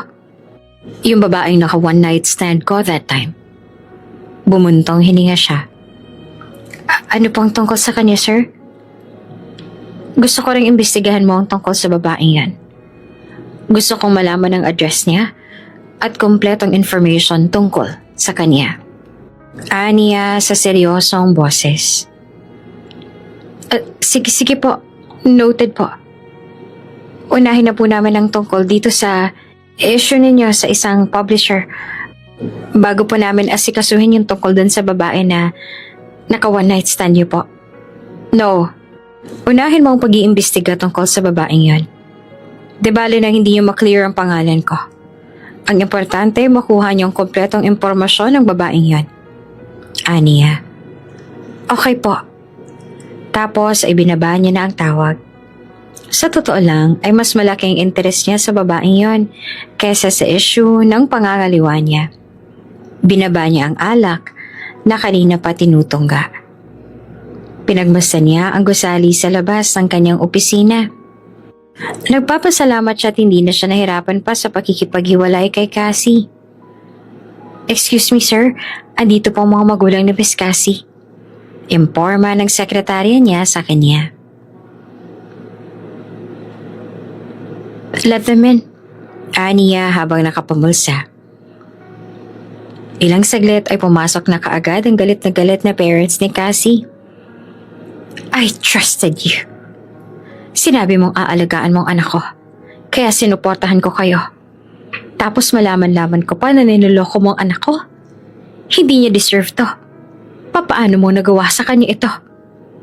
Naghihisterya ng bulalas ng ama ni Cassie na walang ideya sa mga kalokohan ng anak. Niyakap ito ng misis nito. My poor baby. Umasa siyang mamahalin mo siya. Pero ngayon, niloko mo na siya. Mabuti na lang at hindi kanya pinakasalan. Kundi baka mag-suffer siya. Hindi na siya makapagsalita dahil sa mga binatong salita ng mag-asawa. Aminado siyang kasalanan niya. Para sa kanya ay mas okay na ganito. Yung maaga nilang puputulin ang ugnayan niya kay Cassie. Umiiyak na umalis ang mag-asawa sa kanyang opisina. Tumungga siya ulit ng alak mula sa baso niya. Binalingan niya ang labas. Sa mga oras na ito, yung babaeng naka one night stand niya ang nasa isipan niya. Hindi ito maalis sa isipan niya. Nagwawala ang puso niya kapag maalala niya ito. Hala, ako na dyan. Doon ka na. Tapos ka na sa limangdo. Dumating ang manager nilang si Kuya Andoy. Kaya binitawan ni Olivia ang ginagawa niya at umalis kaagad. Ngumiti siya ng tipid. Alam niyang magagalit ito kapag nagmatigas pa siya. Ano ba naman yan, Tito? Bakit niyo naman pinapabura ng isang yan? Porke ba't buntis? Sumingit naman si Trixie na kararating lang. Si Trixie ay anak na may-ari ng pizza store. Tapos si Andoy naman ay kapatid ng may-ari ng pizza store. Oo, buntis siya. Ay ano naman? Ginagawa ko to para sa mag-ina. Ikaw kung wala kang gagawin, tumulong ka dito at nang mapakinabangan ka naman. Hindi yung panay ka lang kalikot dyan sa kuko mo. pagbubunga nga ni Kuya Andoy sa pamangkin nito. Hindi naman nating kasalanan na kumakarengking siya roon at nabuntis. Bakit parang obligasyon pa natin na maging mabait sa kanya? Patuloy pa ni Trixie. Napakurap-kurap siya at nailang nang marinig iyon mula kay Trixie.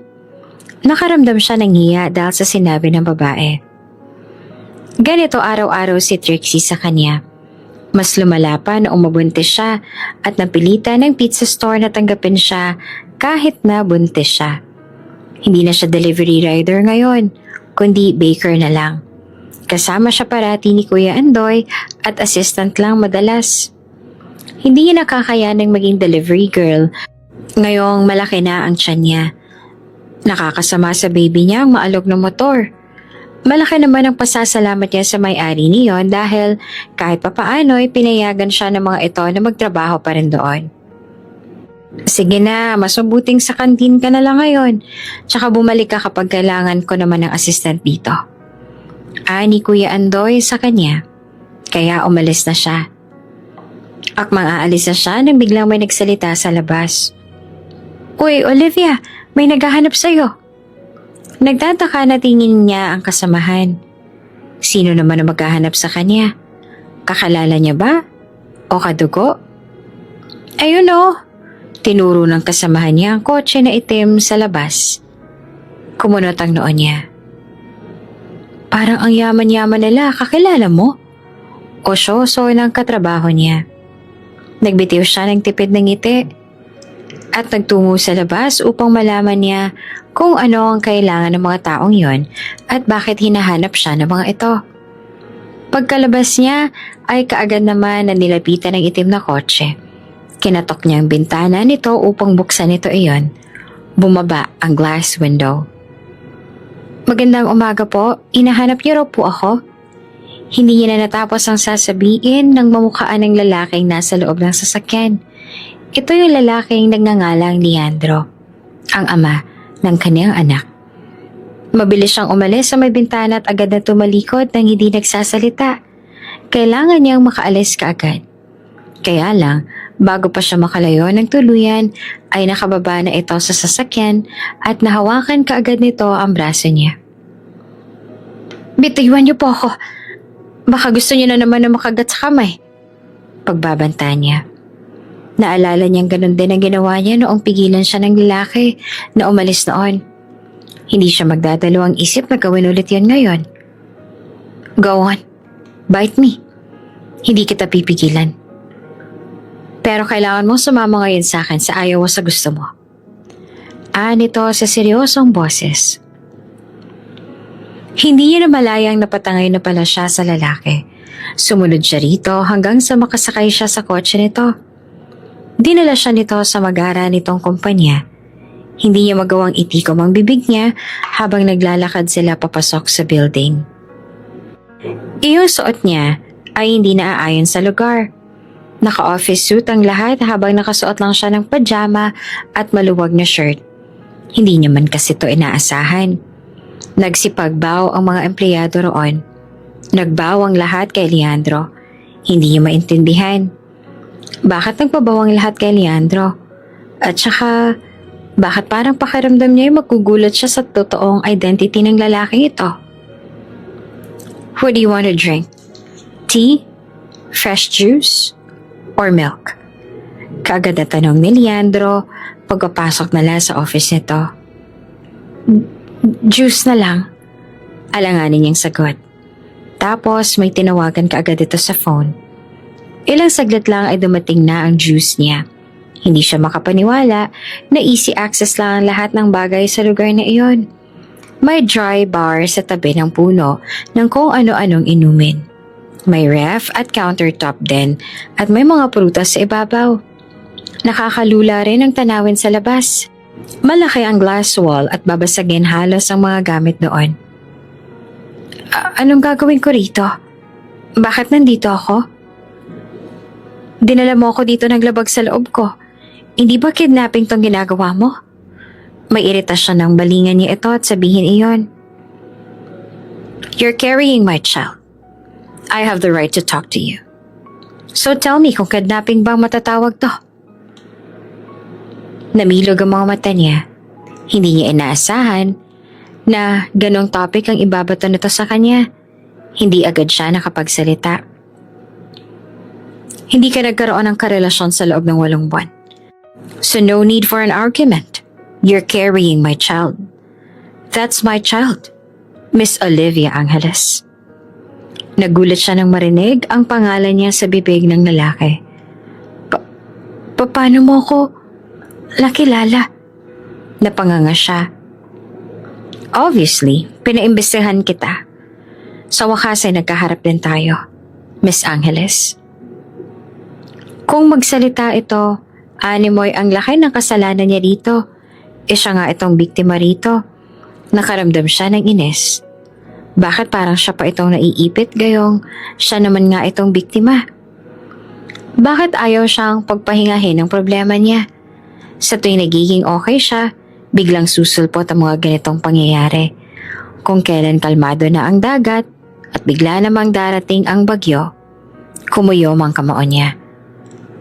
Ano naman kung ito nga ang ama ng anak niya? Hindi niya ito kailangan. Simula noong malaman niyang buntis siya, ay nag-promise siya sa sarili na mag-isa niyang bubuhayin ang anak niya. Pinangako niyang hindi niya kakailanganin ang anumang tulong mula sa ama nito. Lalaki ang anak niya na siya lang ang kinikilalang magulang. Hindi siya magiging katulad ng mama niya. Kakayanin niya mag-isa kahit walang lalaki sa buhay niya. Ano bang sinasabi mo? Hindi mo naman anak tong binadala ko.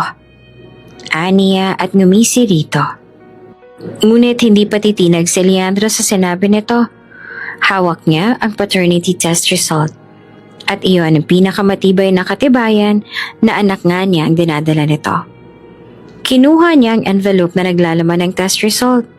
Binuksan niya iyon at inilapag sa harapan ng babae. Kita niya kung papaano kumunot ang noon nito. Nang mapagtanto kung ano ang nasa harapan nito, ay sakalang napalitan ng gulat ang itsura nito. Isang buwan ang nakakaraan. Nagpa-check up ka sa pinsan kong OB at may nakuha siyang sample sa'yo. Inutusan ko siyang kumuha upang isa lang sa paternity test. At ngayon, positive ang resulta. So, i-deny mo pa rin ba? Binigyan ni ito na nanghahamon na tingin na pangangang babae. Ito ang mukha na hanggang ngayon ay nananatili pa rin sa isipan niya. Hindi na maalis sa isipan niya nang makita niyang mukha nito isang umaga tapos nilang mapagtantong may nangyari pala sa kanilang dalawa. Gusto niya agad itong makita ulit pagkatapos ng umagang yon.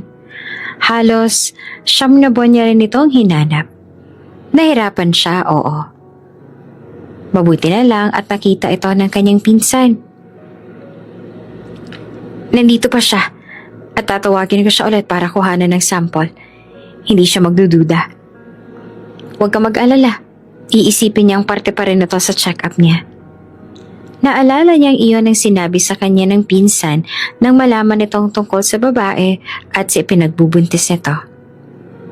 Thanks, aniya at napangiti. Narinig niya ang buntong hininga nito sa kabilang linya. Napakaswerte mo kung totoong anak mo ang nasa sinapupunan ng babaeng ito ngayon. Dati ay hirap sina tita at tito upang mabuo ka lang. Nasa lahi natin yon. Ani ng pinsan niya na may lungkot sa boses nang banggitin ng huli. Ang pinsan niya ay baog din. May asawa ito ngunit hindi makabuo hanggang ngayon. Ilang beses nang nagbakasal ang pinsan niyang to sa kadahilan ng parati itong iniiwan dahil sa kondisyon nito. Ibibigay ko rin ang number at address niya. Nandito na rin naman siya kaya lubos-lubosin ko na. Magpasalamat ka sa akin ha, bayaran mo ko. Nito ng pabiro. Natawa siya. Yeah, whatever, salamat ha. Sagot ko ng panghotel ninyo ng asawa mo sa first anniversary ninyo bukas. Sira. O hala, sige. Aalis na ako at aasikasuhin ko pa itong mag-ina mo. Nito. Isang buwan ang hinintay niya para makuha ang result ng paternity test. Hanggang sa dumating na nga ang araw na yon. At ngayon na yon. Anong kailangan mo? Bakit mo to ginagawa? Dahil ba to sa nangyari noon? Hindi ko rin alam kung bakit ako napunta roon. Wala akong alam. Pagising ko, yun ang nangyari. Paliwanag pa ni Olivia. Alam niya, maging ang bagay na yon ay pinaimbestigahan niya na rin. Nalaman niya ang kagagawa niyo ni Kevin at ng ex niyang si Cassie. Plinano ng dalawa ang lahat para may dahilan na si Cassie na makipaghiwalay sa kanya. Hindi naman ito nabigo sa balak nito. Walang kakurap-kurap itong nakipag-break sa kanya. At wala rin siyang balak na pigilan pa ang babae. Pabor din sa kanya iyon dahil in the first place ay wala rin siyang ganang ipagpatuloy pa ang anong meron sila ni Cassie. Kinuha niya ang paternity test result at nilapag ang panibagong papel. Read it. Kasunduan niyan. Pwede mong tangkihan. Pero habang buhay kitang susundan, kasama ang anak natin. Kahit saan man kayo magpunta. Pirmahan mo yan. Sa loob ng 1 taon ay gagawin mo ang mga kondisyon ko dyan. Pagkatapos ng 1 taon ay papayag ako sa co-parenting.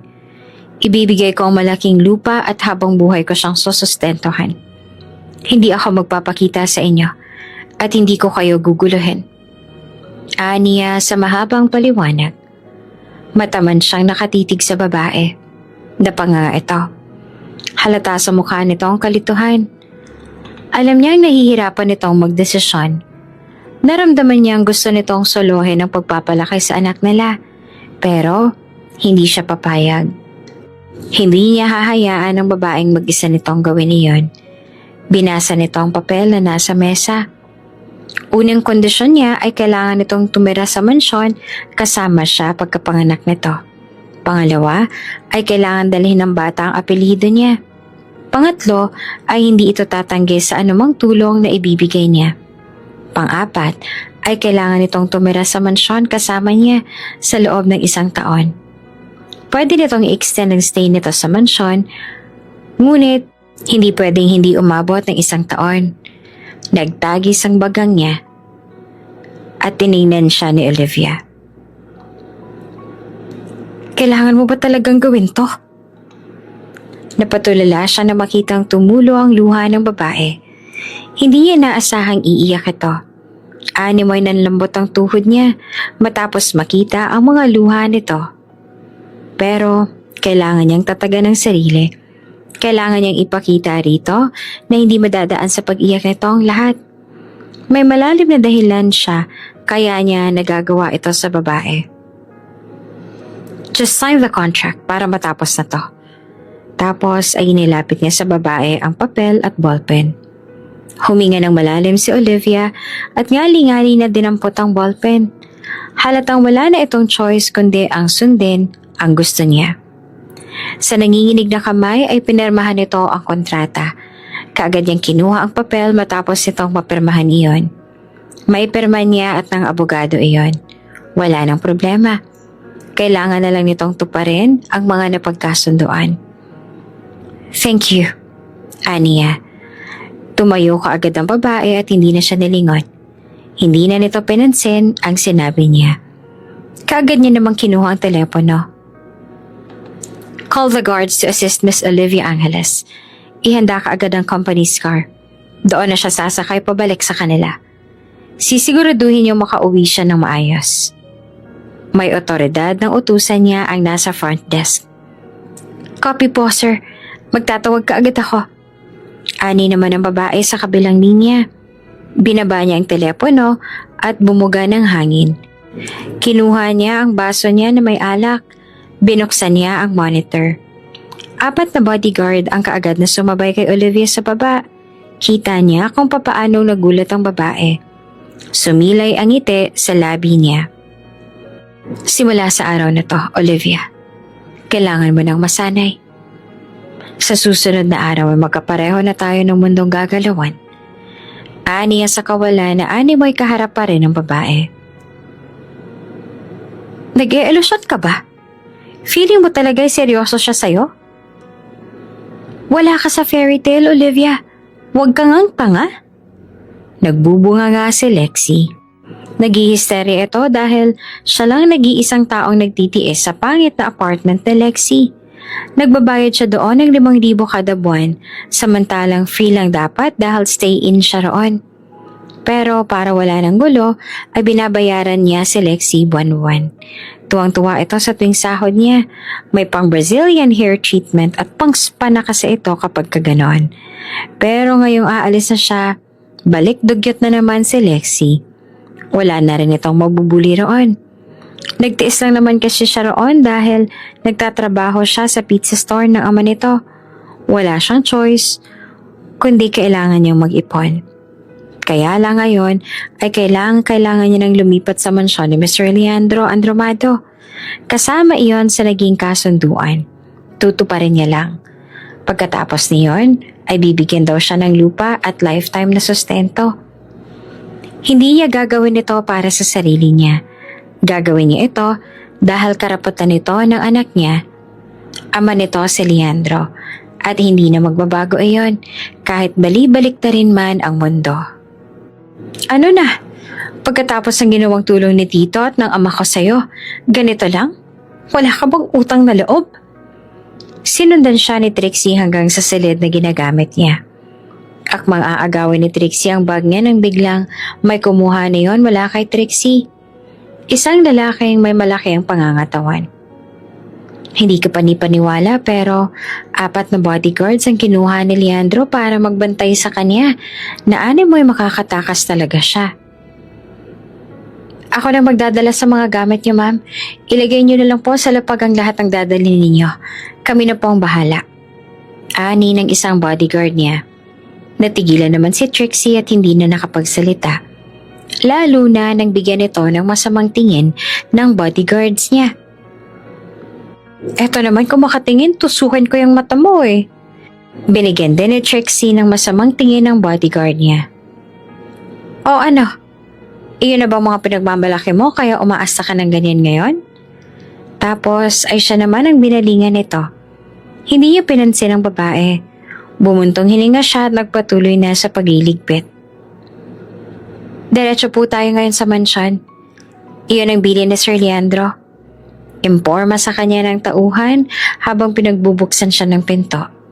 Tumango siya tahimik na pumasok. Hindi siya nagsalita habang nasa biyahe. Nananatili ang mga mata niya sa labas. Ilang saglit na biyahe ay dumating sila sa malaking mansyon. Otomatikong bumukas ang itim na dambuhalang gate. Natulala siya na makababa. Masyadong maliit ang kondo kung ikukumpara sa mansyon na nasa harapan niya. Bulwagan pa lang ay masyado nang malawak.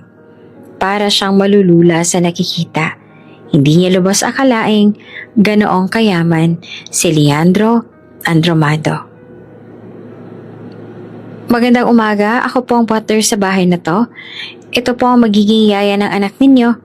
Kapag may kailangan kayo ay sila ang pwede ninyong sabihan. Ibibigay nila ang anumang hilingin ninyo. Ani ng butler. Natutuwa siya nang mapagtantong yung 4 na babaeng yon ay magiging yaya ng anak niya. Isa lang naman ang babantayan pero nakakagulat na 4 ang binigay na yaya. Pero isa lang naman ang anak ko, kailangan pa talaga na 4? Alingan ang tanong niya sa butler. Isang mag-aasikaso ng pagkain ng anak ninyo. Isang sa damit at susuotin ng bata. Ang isa naman ay magbabantay sa anak ninyo. Ang isa ay kasalitan ng magbabantay sa bata. Kaya po 4 ang kinuha ni Sir. Lalo na kapag bagong panganak pa lang kayo, kailangan nyo magpahinga. At hindi pwedeng magkikikilos at baka mabinat pa kayo. Mababang paliwanag naman ng butler. Napatangu-tangu siya nang makuha niyang pinupunto ng butler. Ibig sabihin ay kailangan niyang yakapin ang ganitong buhay pansamantala. Kaya lang natatakot siyang baka masanay siya at mahirapan na siyang bumalik sa dating buhay niya. Medyo nahihiya siya sa unang araw niya kaya hindi siya bumaba nang sabihin ng butler na kakain na. Paulit-ulit niyang sinasabi na busog na siya pero hihintayin niya lang na makatulog ang mga katulong para makababa siya at malaya siyang makakakain. Baby, sobrang laki ng kusina nila. Nagsimula siya magsalita sabay hawak sa tiyan niya. Kahit sa kusina may chandelier, nagmukha tuloy bulwagan ng kusina. Mahaba ang mesa sa dining area, 6 Hari at Reyna ang kakain. Nagtungo siya sa ref upang tingnan kung ano ang mga pwede niyang kainin doon. Nagpapasalamat siya at tapos na ang paglilihi niya. Pwede na siyang kumain ng kung ano-ano na hindi nasusuka. Kinuha niya ang tira sa ref. Hindi niya alam pa paanong painitin kaya kinain niya na lang na malamig. Habang sumusubo ay napatingin ulit siya sa paligid. Kaya lang hindi tayo pwede masanay, baby. Kasi darating ang panahon, iiwan din natin ang bahay na to at babalik na tayo sa dati. Hindi nga lang kasing hirap noon kasi sabi ng papa mo, susustentuhan niya tayo. Kaya ayoko nga sanang pumayag pero wala tayong choice. Walang-wala din si mama ngayon. Tapos nagpatuloy siya sa pagsubo ng pagkain habang kinakausap ang anak. Paulit-ulit niyang ginagawa iyon tuwing gabi. Napapansin yata ng mga katulong ang ginagawa niyang pagpunta roon ng panakaw. Kaya nagulat na lang siya nang makitang may inihandang mainit na pagkain sa countertop sa kusina. Napangiti siya at in-enjoy niya ang pagkain niya. Busog na busog siya nang paakyat na siya. Kaya lang, nagulat siya nang makita ang isa sa mga yaya ng anak niya na nakangiti sa may hagdan. Sana po sinabi niyo na lang. Sa susunod, dadalhan ko na lang po kayo. Anito. Tapos ay umalis ang yaya at pinunasan nito ang countertop at binalik sa lagayan ng mga plato ang mga ginamit niya. Mukhang ito ang naganda ng pagkain niya kanina. Salamat. Ngali-ngaling sabi niya. Ngumiti ito. Walang anuman po. Nakagat niya ang ibabang labi na magsimula na siyang umakyat. Nahihiya pa rin siya hanggang sa mga oras na yon. Sa mga sumunod na araw ay nagulat na lang siya nang marinig ang mga usapan sa labas. Sinabayan iyon ng kaluskos kaya kahit mabigat pa ang talukap ay bumangon siya at lumabas mula sa silid na ginagamit. Nagtaka siya nang makita ang mga tauhan na naghahakot ng mga furnitures. Naabala ko po bang pagtulog ninyo? Pasensya na po. Pwede ko pong ipatigil ang ginagawa nila ngayon. Hinging pa umanhin ng butler. Kaagad siyang umiling. Ay hindi, ayos lang. Ituloy niyo lang. Nagtaka lang ako. Bakit nga pala may mga hinahakot ng mga gamit dyan? May bagong kagamit ba sa silid na yan? Tumango ang butler. Opo, pinapahanda po ni Sir Leandro ang silid ng anak ninyo. Bumili rin siya ng couch at mga laruan. Bago pa po kayo dumating ay pinapaayos niya na rin ang silid. Matagal niya na akong pinaghahandaan ito. Napatangu-tangu siya. Kahit hindi sabihin ay mukhang excited din ang lalaki para sa bata. Hindi lang pala siya excited dito. Napahawak siya sa dibdib nang maramdaman ng tila kakaibang pakiramdam doon. Animoy kinikiliti siya na hindi niya maintindihan.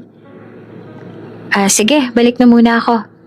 Aniya sa butler na ngumiti lang din sa kanya. Samantala, nakabusangot naman si Leandro habang nakatitig sa ginagawa niya sa laptop. Masyadong makulit ang kaibigan niyang si Jude. Bumisita lang ito sa opisina upang guluhin siya. Narinig kong binili mo lahat ng infant toys sa isang store sa mall. Aba, hindi halatang excited. Handa ka talagang iwan ng single life mo? Tumawa-tawa pa si Jude.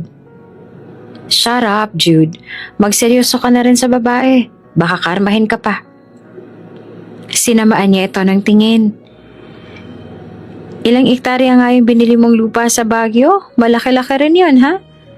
Doon ka na rin ba titira kasama ang mag-ina mo? Kansyaw ulit nito. Ano pong pinagsasasabi mo? Kung makabili ka kasi ng lupa, mukhang pati ikaw titira na rin doon. Baka nakakalimutan mong ikaw mismo ang nagsabi sa kanyang titigilan mo na siya oras na natapos ang isang taon. Ang tanong, kaya mo bang malayo sa kanila? Numisi ito matapos maitanong iyon. Nakita nito kung papaano siyang natigilan. Bakit hindi ko naman kakayanin? Aniya, ngunit sa loob-loob niya ay sinisigaw nitong tama si Jude. Mukhang hindi niya nga kakayanin. Oh, talaga ba? Ang rupok mo eh. Baka mamaya niyan maglumuhod ka sa kanya para lang magstay sila kasama mo. Humagalpak pa ito ng tawa. Nagtagis ang bagang niya.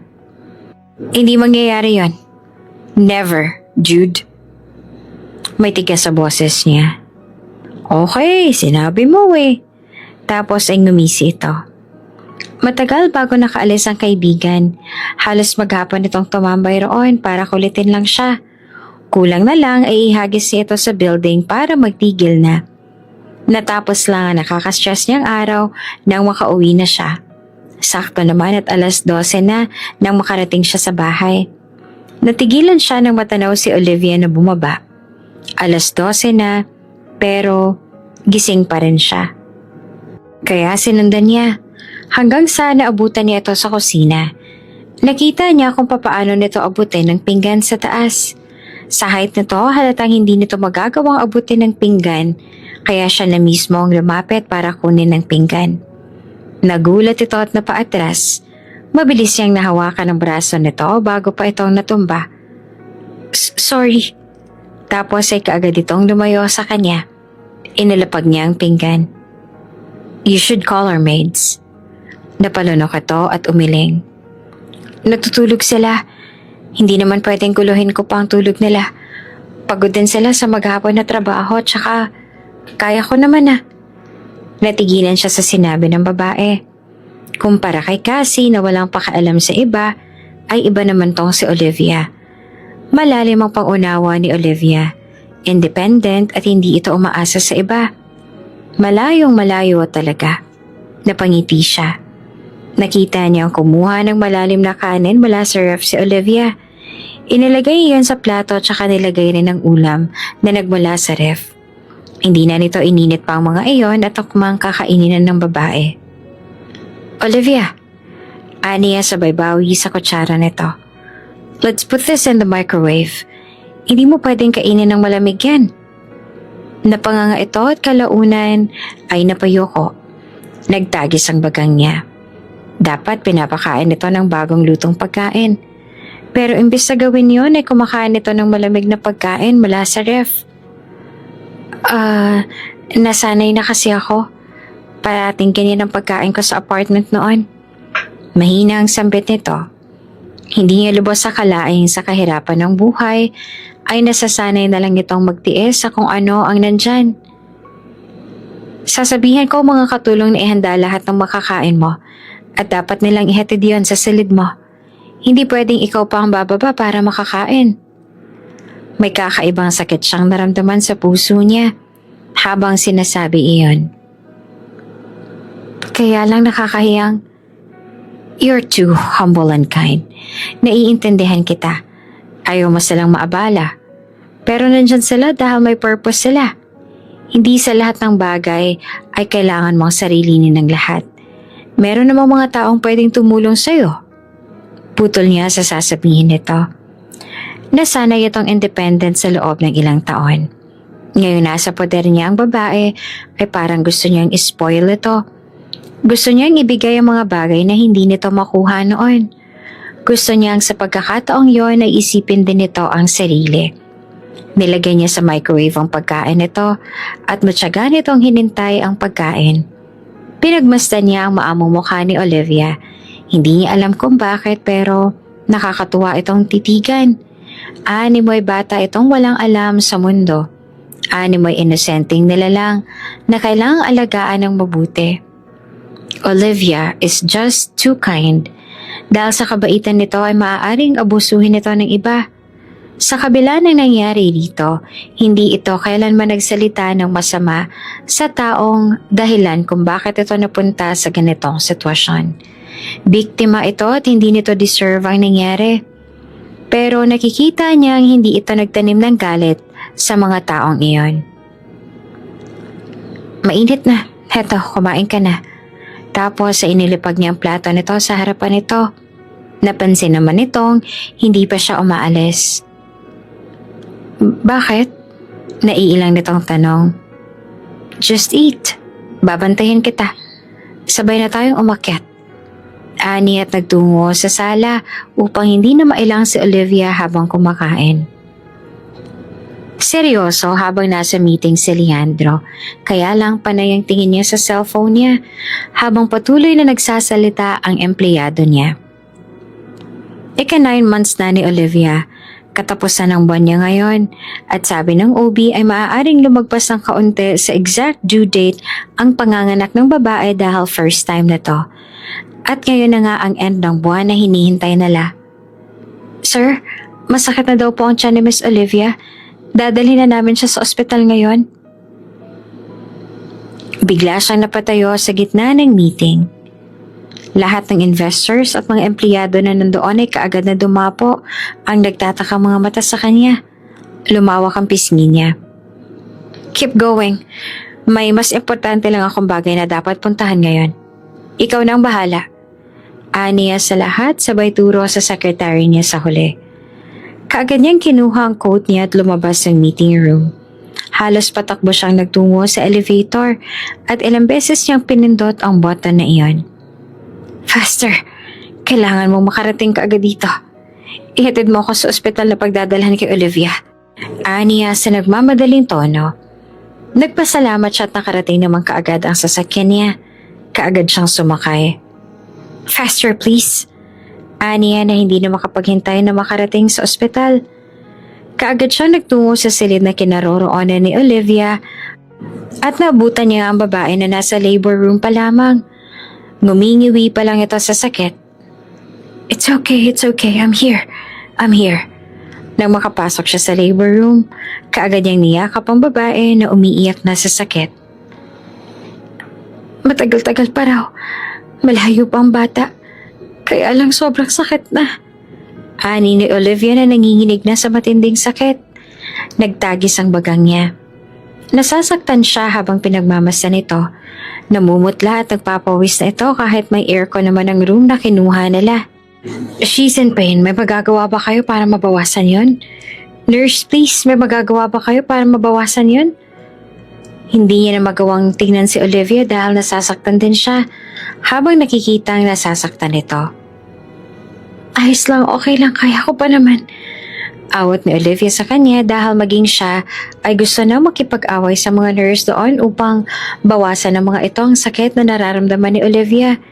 Ni hindi niya na naisip na normal yon sa mga daraan sa normal delivery.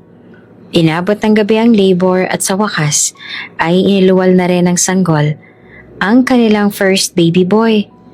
Walang mapagsidlan ang saya na nararamdaman niya nang makita ang kanilang anak. Nasa private room si Olivia at nagpapahinga na. Dinala niya ang kanilang anak doon nang payagan na sila na makasama ni Olivia ang bata. Kailangan itong ma-breastfeed for the first time. Pwede bang tumalikod ka muna? Nahihiyang sabay ni Olivia sa kanya. Gusto nitong magpadede pero nakatingin siya. Sorry. Ani at kaagad naman na tumalikod. Nagpaalam na lang siyang bibili ng pagkain kalaunan. 3 araw silang namalagi sa ospital bago si Olivia na discharge. Stay there! Bulalas niya na makitang akmang tatayo ang babae sa kama. Magsi-CR ako. Nagtatakang sambit ni Olivia. Hindi na siya nagsalita at binuhat ang babae. Hinatid niya ito sa CR at ipinatong sa mismong bowl upang hindi na ito mahirapang maglakad pa. Kaya ko naman na maglakad. Nahihiyang tumawa naman si Olivia. Hayaan mo na, natatakot lang ako mabinat ka. Aniya sa malambing na boses. Natulala naman si Olivia at kita ang pamumula ng pisngi at kalaunan ay napalunok. Saka lang siya umalis doon. Napangiti siya nang makalabas ng CR. Naka-wheelchair ito sa tuwing lalabas ng silid. Sinadya niya iyon para hindi mahirapang maglakad ang babae. Hindi ka na ba pumapasok? Biglang naitanong ni Olivia sa kanya isang umaga. Hindi na muna ako papasok ng 3 buwan. Dito na muna ako mag-oopisina simula ngayon. Tumango naman ang babae. Bakit naman? Natigilan siya. Kalaunan ay napangiti siya. Kasi gusto ko kayong alagaan ng bata. Napalunok ito at namula na naman ng pisngi. Napangiti siya na makita ang namula ito. Natutuwa siyang makita ang ganoong side ni Olivia. Marami namang yaya. Marami namang maids. Pwede namang sila na lang ang mag-asikaso sa amin. Pwede ka nang pumasok sa trabaho bukas. Nito habang nakayuko. Bumuntong hininga siya. Mainit pa yung sabaw tsaka yung kanin. Kumain ka na. Huwag mo na masyadong problemahin yon. Ayos ang lahat. Napakurap-kurap ang babae at nagsimula ng kumain. Pinagmasdan niya ito habang kumakain. May problema ba? Napansin nitong nakatitig siya. Umiling naman siya. Wala naman. Sige, tawagin mo lang ako kapag may kailangan ka. Ngali-ngaling tumango si Olivia at sinundan siya nito ng tingin hanggang sa makalabas siya. Parati siya nakaabang sa lahat ng kailangan ng babae. Kaagad siyang dumarating kahit hindi ito humihingi ng tulong sa kanya. Kaya ko na, Leandro, ani Olivia. Natigilan siya. Minsan lang itong paggitin ang pangalan niya, pero masarap pakinggan kapag galing dito. Kaya hindi niya maiwasang hindi matigilan. Binuksan nito ang mineral water. Kaya ko naman, maliit na bagay lang to. Ngumiti siya. Okay, sige. Sabi mo eh.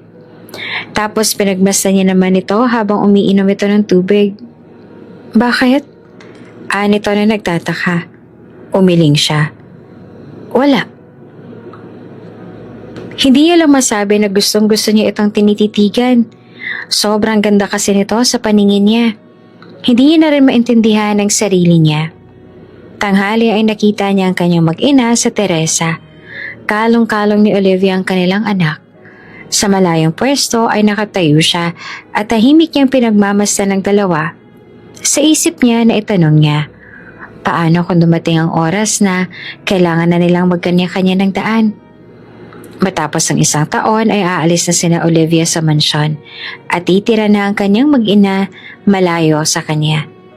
Ayaw niya sanang isama sa kasunduan ng bagay na yon, kaya lang ayaw niya naman na maging unfair kay Olivia. Ayaw niyang isipin nito na napaka-selfish niya, na puro pabor lang sa kanya ang lahat ng nasa kasunduan. Gusto niyang maging pata sa babae. Nag-overtime na naman ba si Leandro? Tanong ni Olivia sa butler.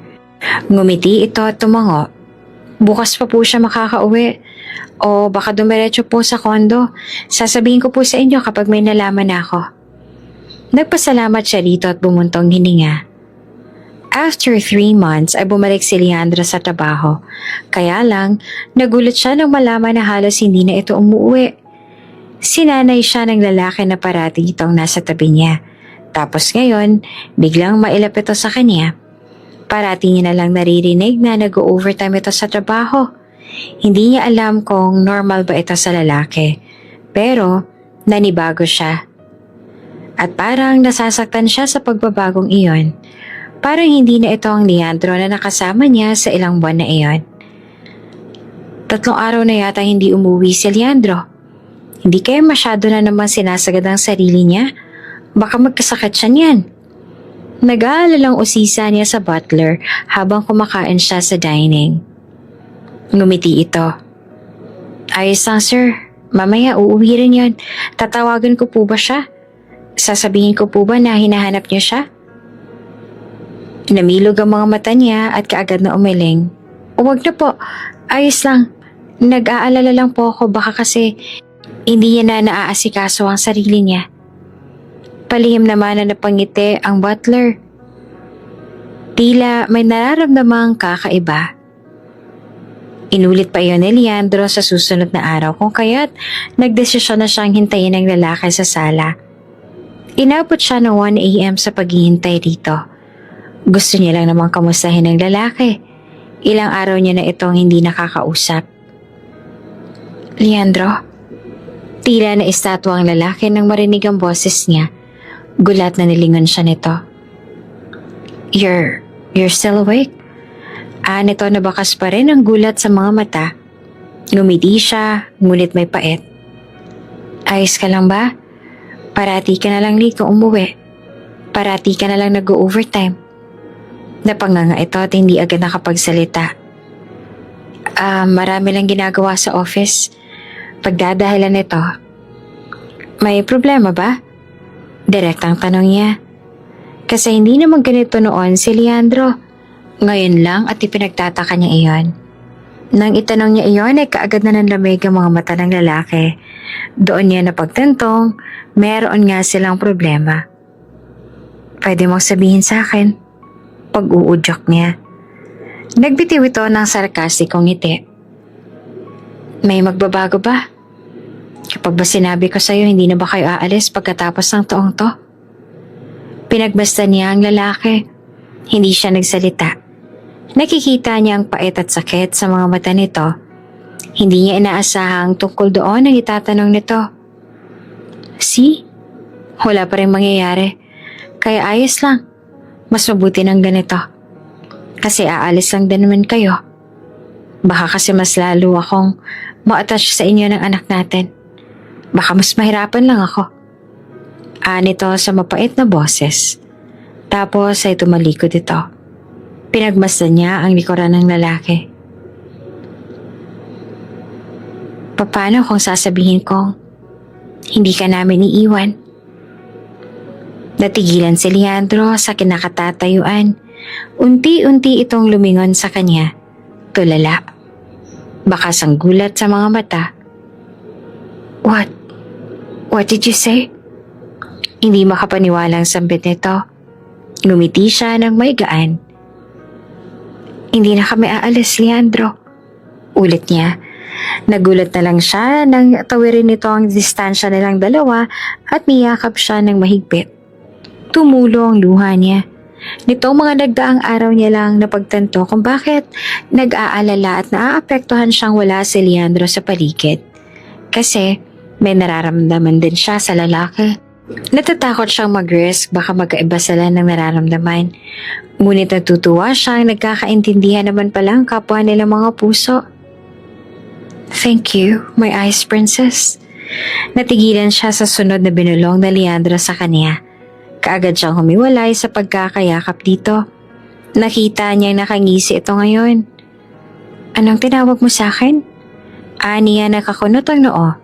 Lumawak ang ngiti nito bago nagsalita ulit. My ice princess. Napanganga siya. Ikaw ba yung secret admirer mo nung high school? Yes, it's me. Tapos mayabang itong humisi. All this time ay matagal nang may nararamdaman ng lalaki sa kanya na hindi niya malang agad nalaman.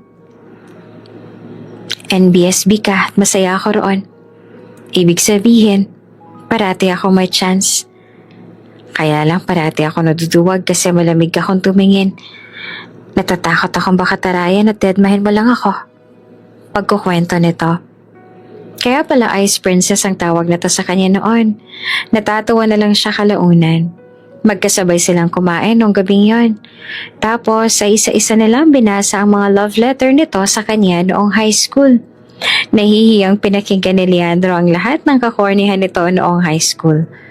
Dumalaw rin sila sa puntod ng kanyang ina. Matapos silang magdasal, ay nauna na si Leandro sa sasakyan dahil may tatawagan pa daw. Mama, ito na pong apo ninyo. Sayang at hindi nyo malang naranasang makarga itong cute ninyong apo. Tsaka yung si Leandro, magiging soon-to-be son-in-law nyo na siya. Alam niyo ba, mabait po siya. Ooy po siyang mag-alaga. Kulang na lang lagyan niya ng red carpet ang dadaanan ko.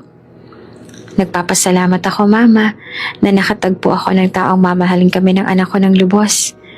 Tsaka, alam niyo ba, pareho naming first love ang isa't isa.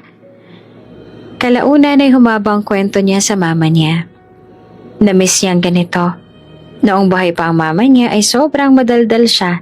Feeling niya natutulin na ang tenga ng mama niya sa pakikinig sa mga kwento niya.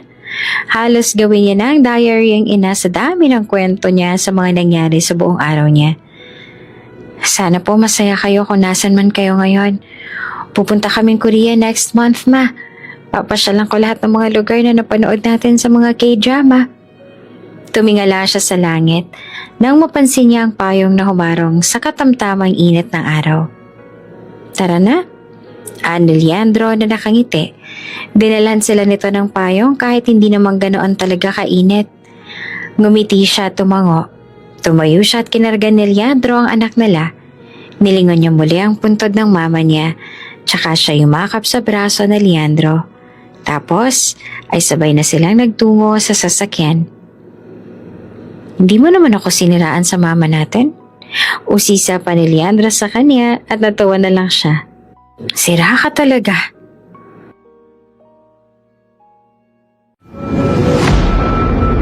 Kung bago ka pa lang sa channel na ito, Ate Jane TV, huwag kalimutang pindutin ang notification bell and subscribe button. Sana po hindi naman malaking abala sa inyo ang pagpindot ng subscribe button dahil ang kapalit po nito ay ang pagsuporta para makapag-produce ng mga libreng stories sa mga channels ni Ate Jane. Maraming salamat! Kapag nakita mo ang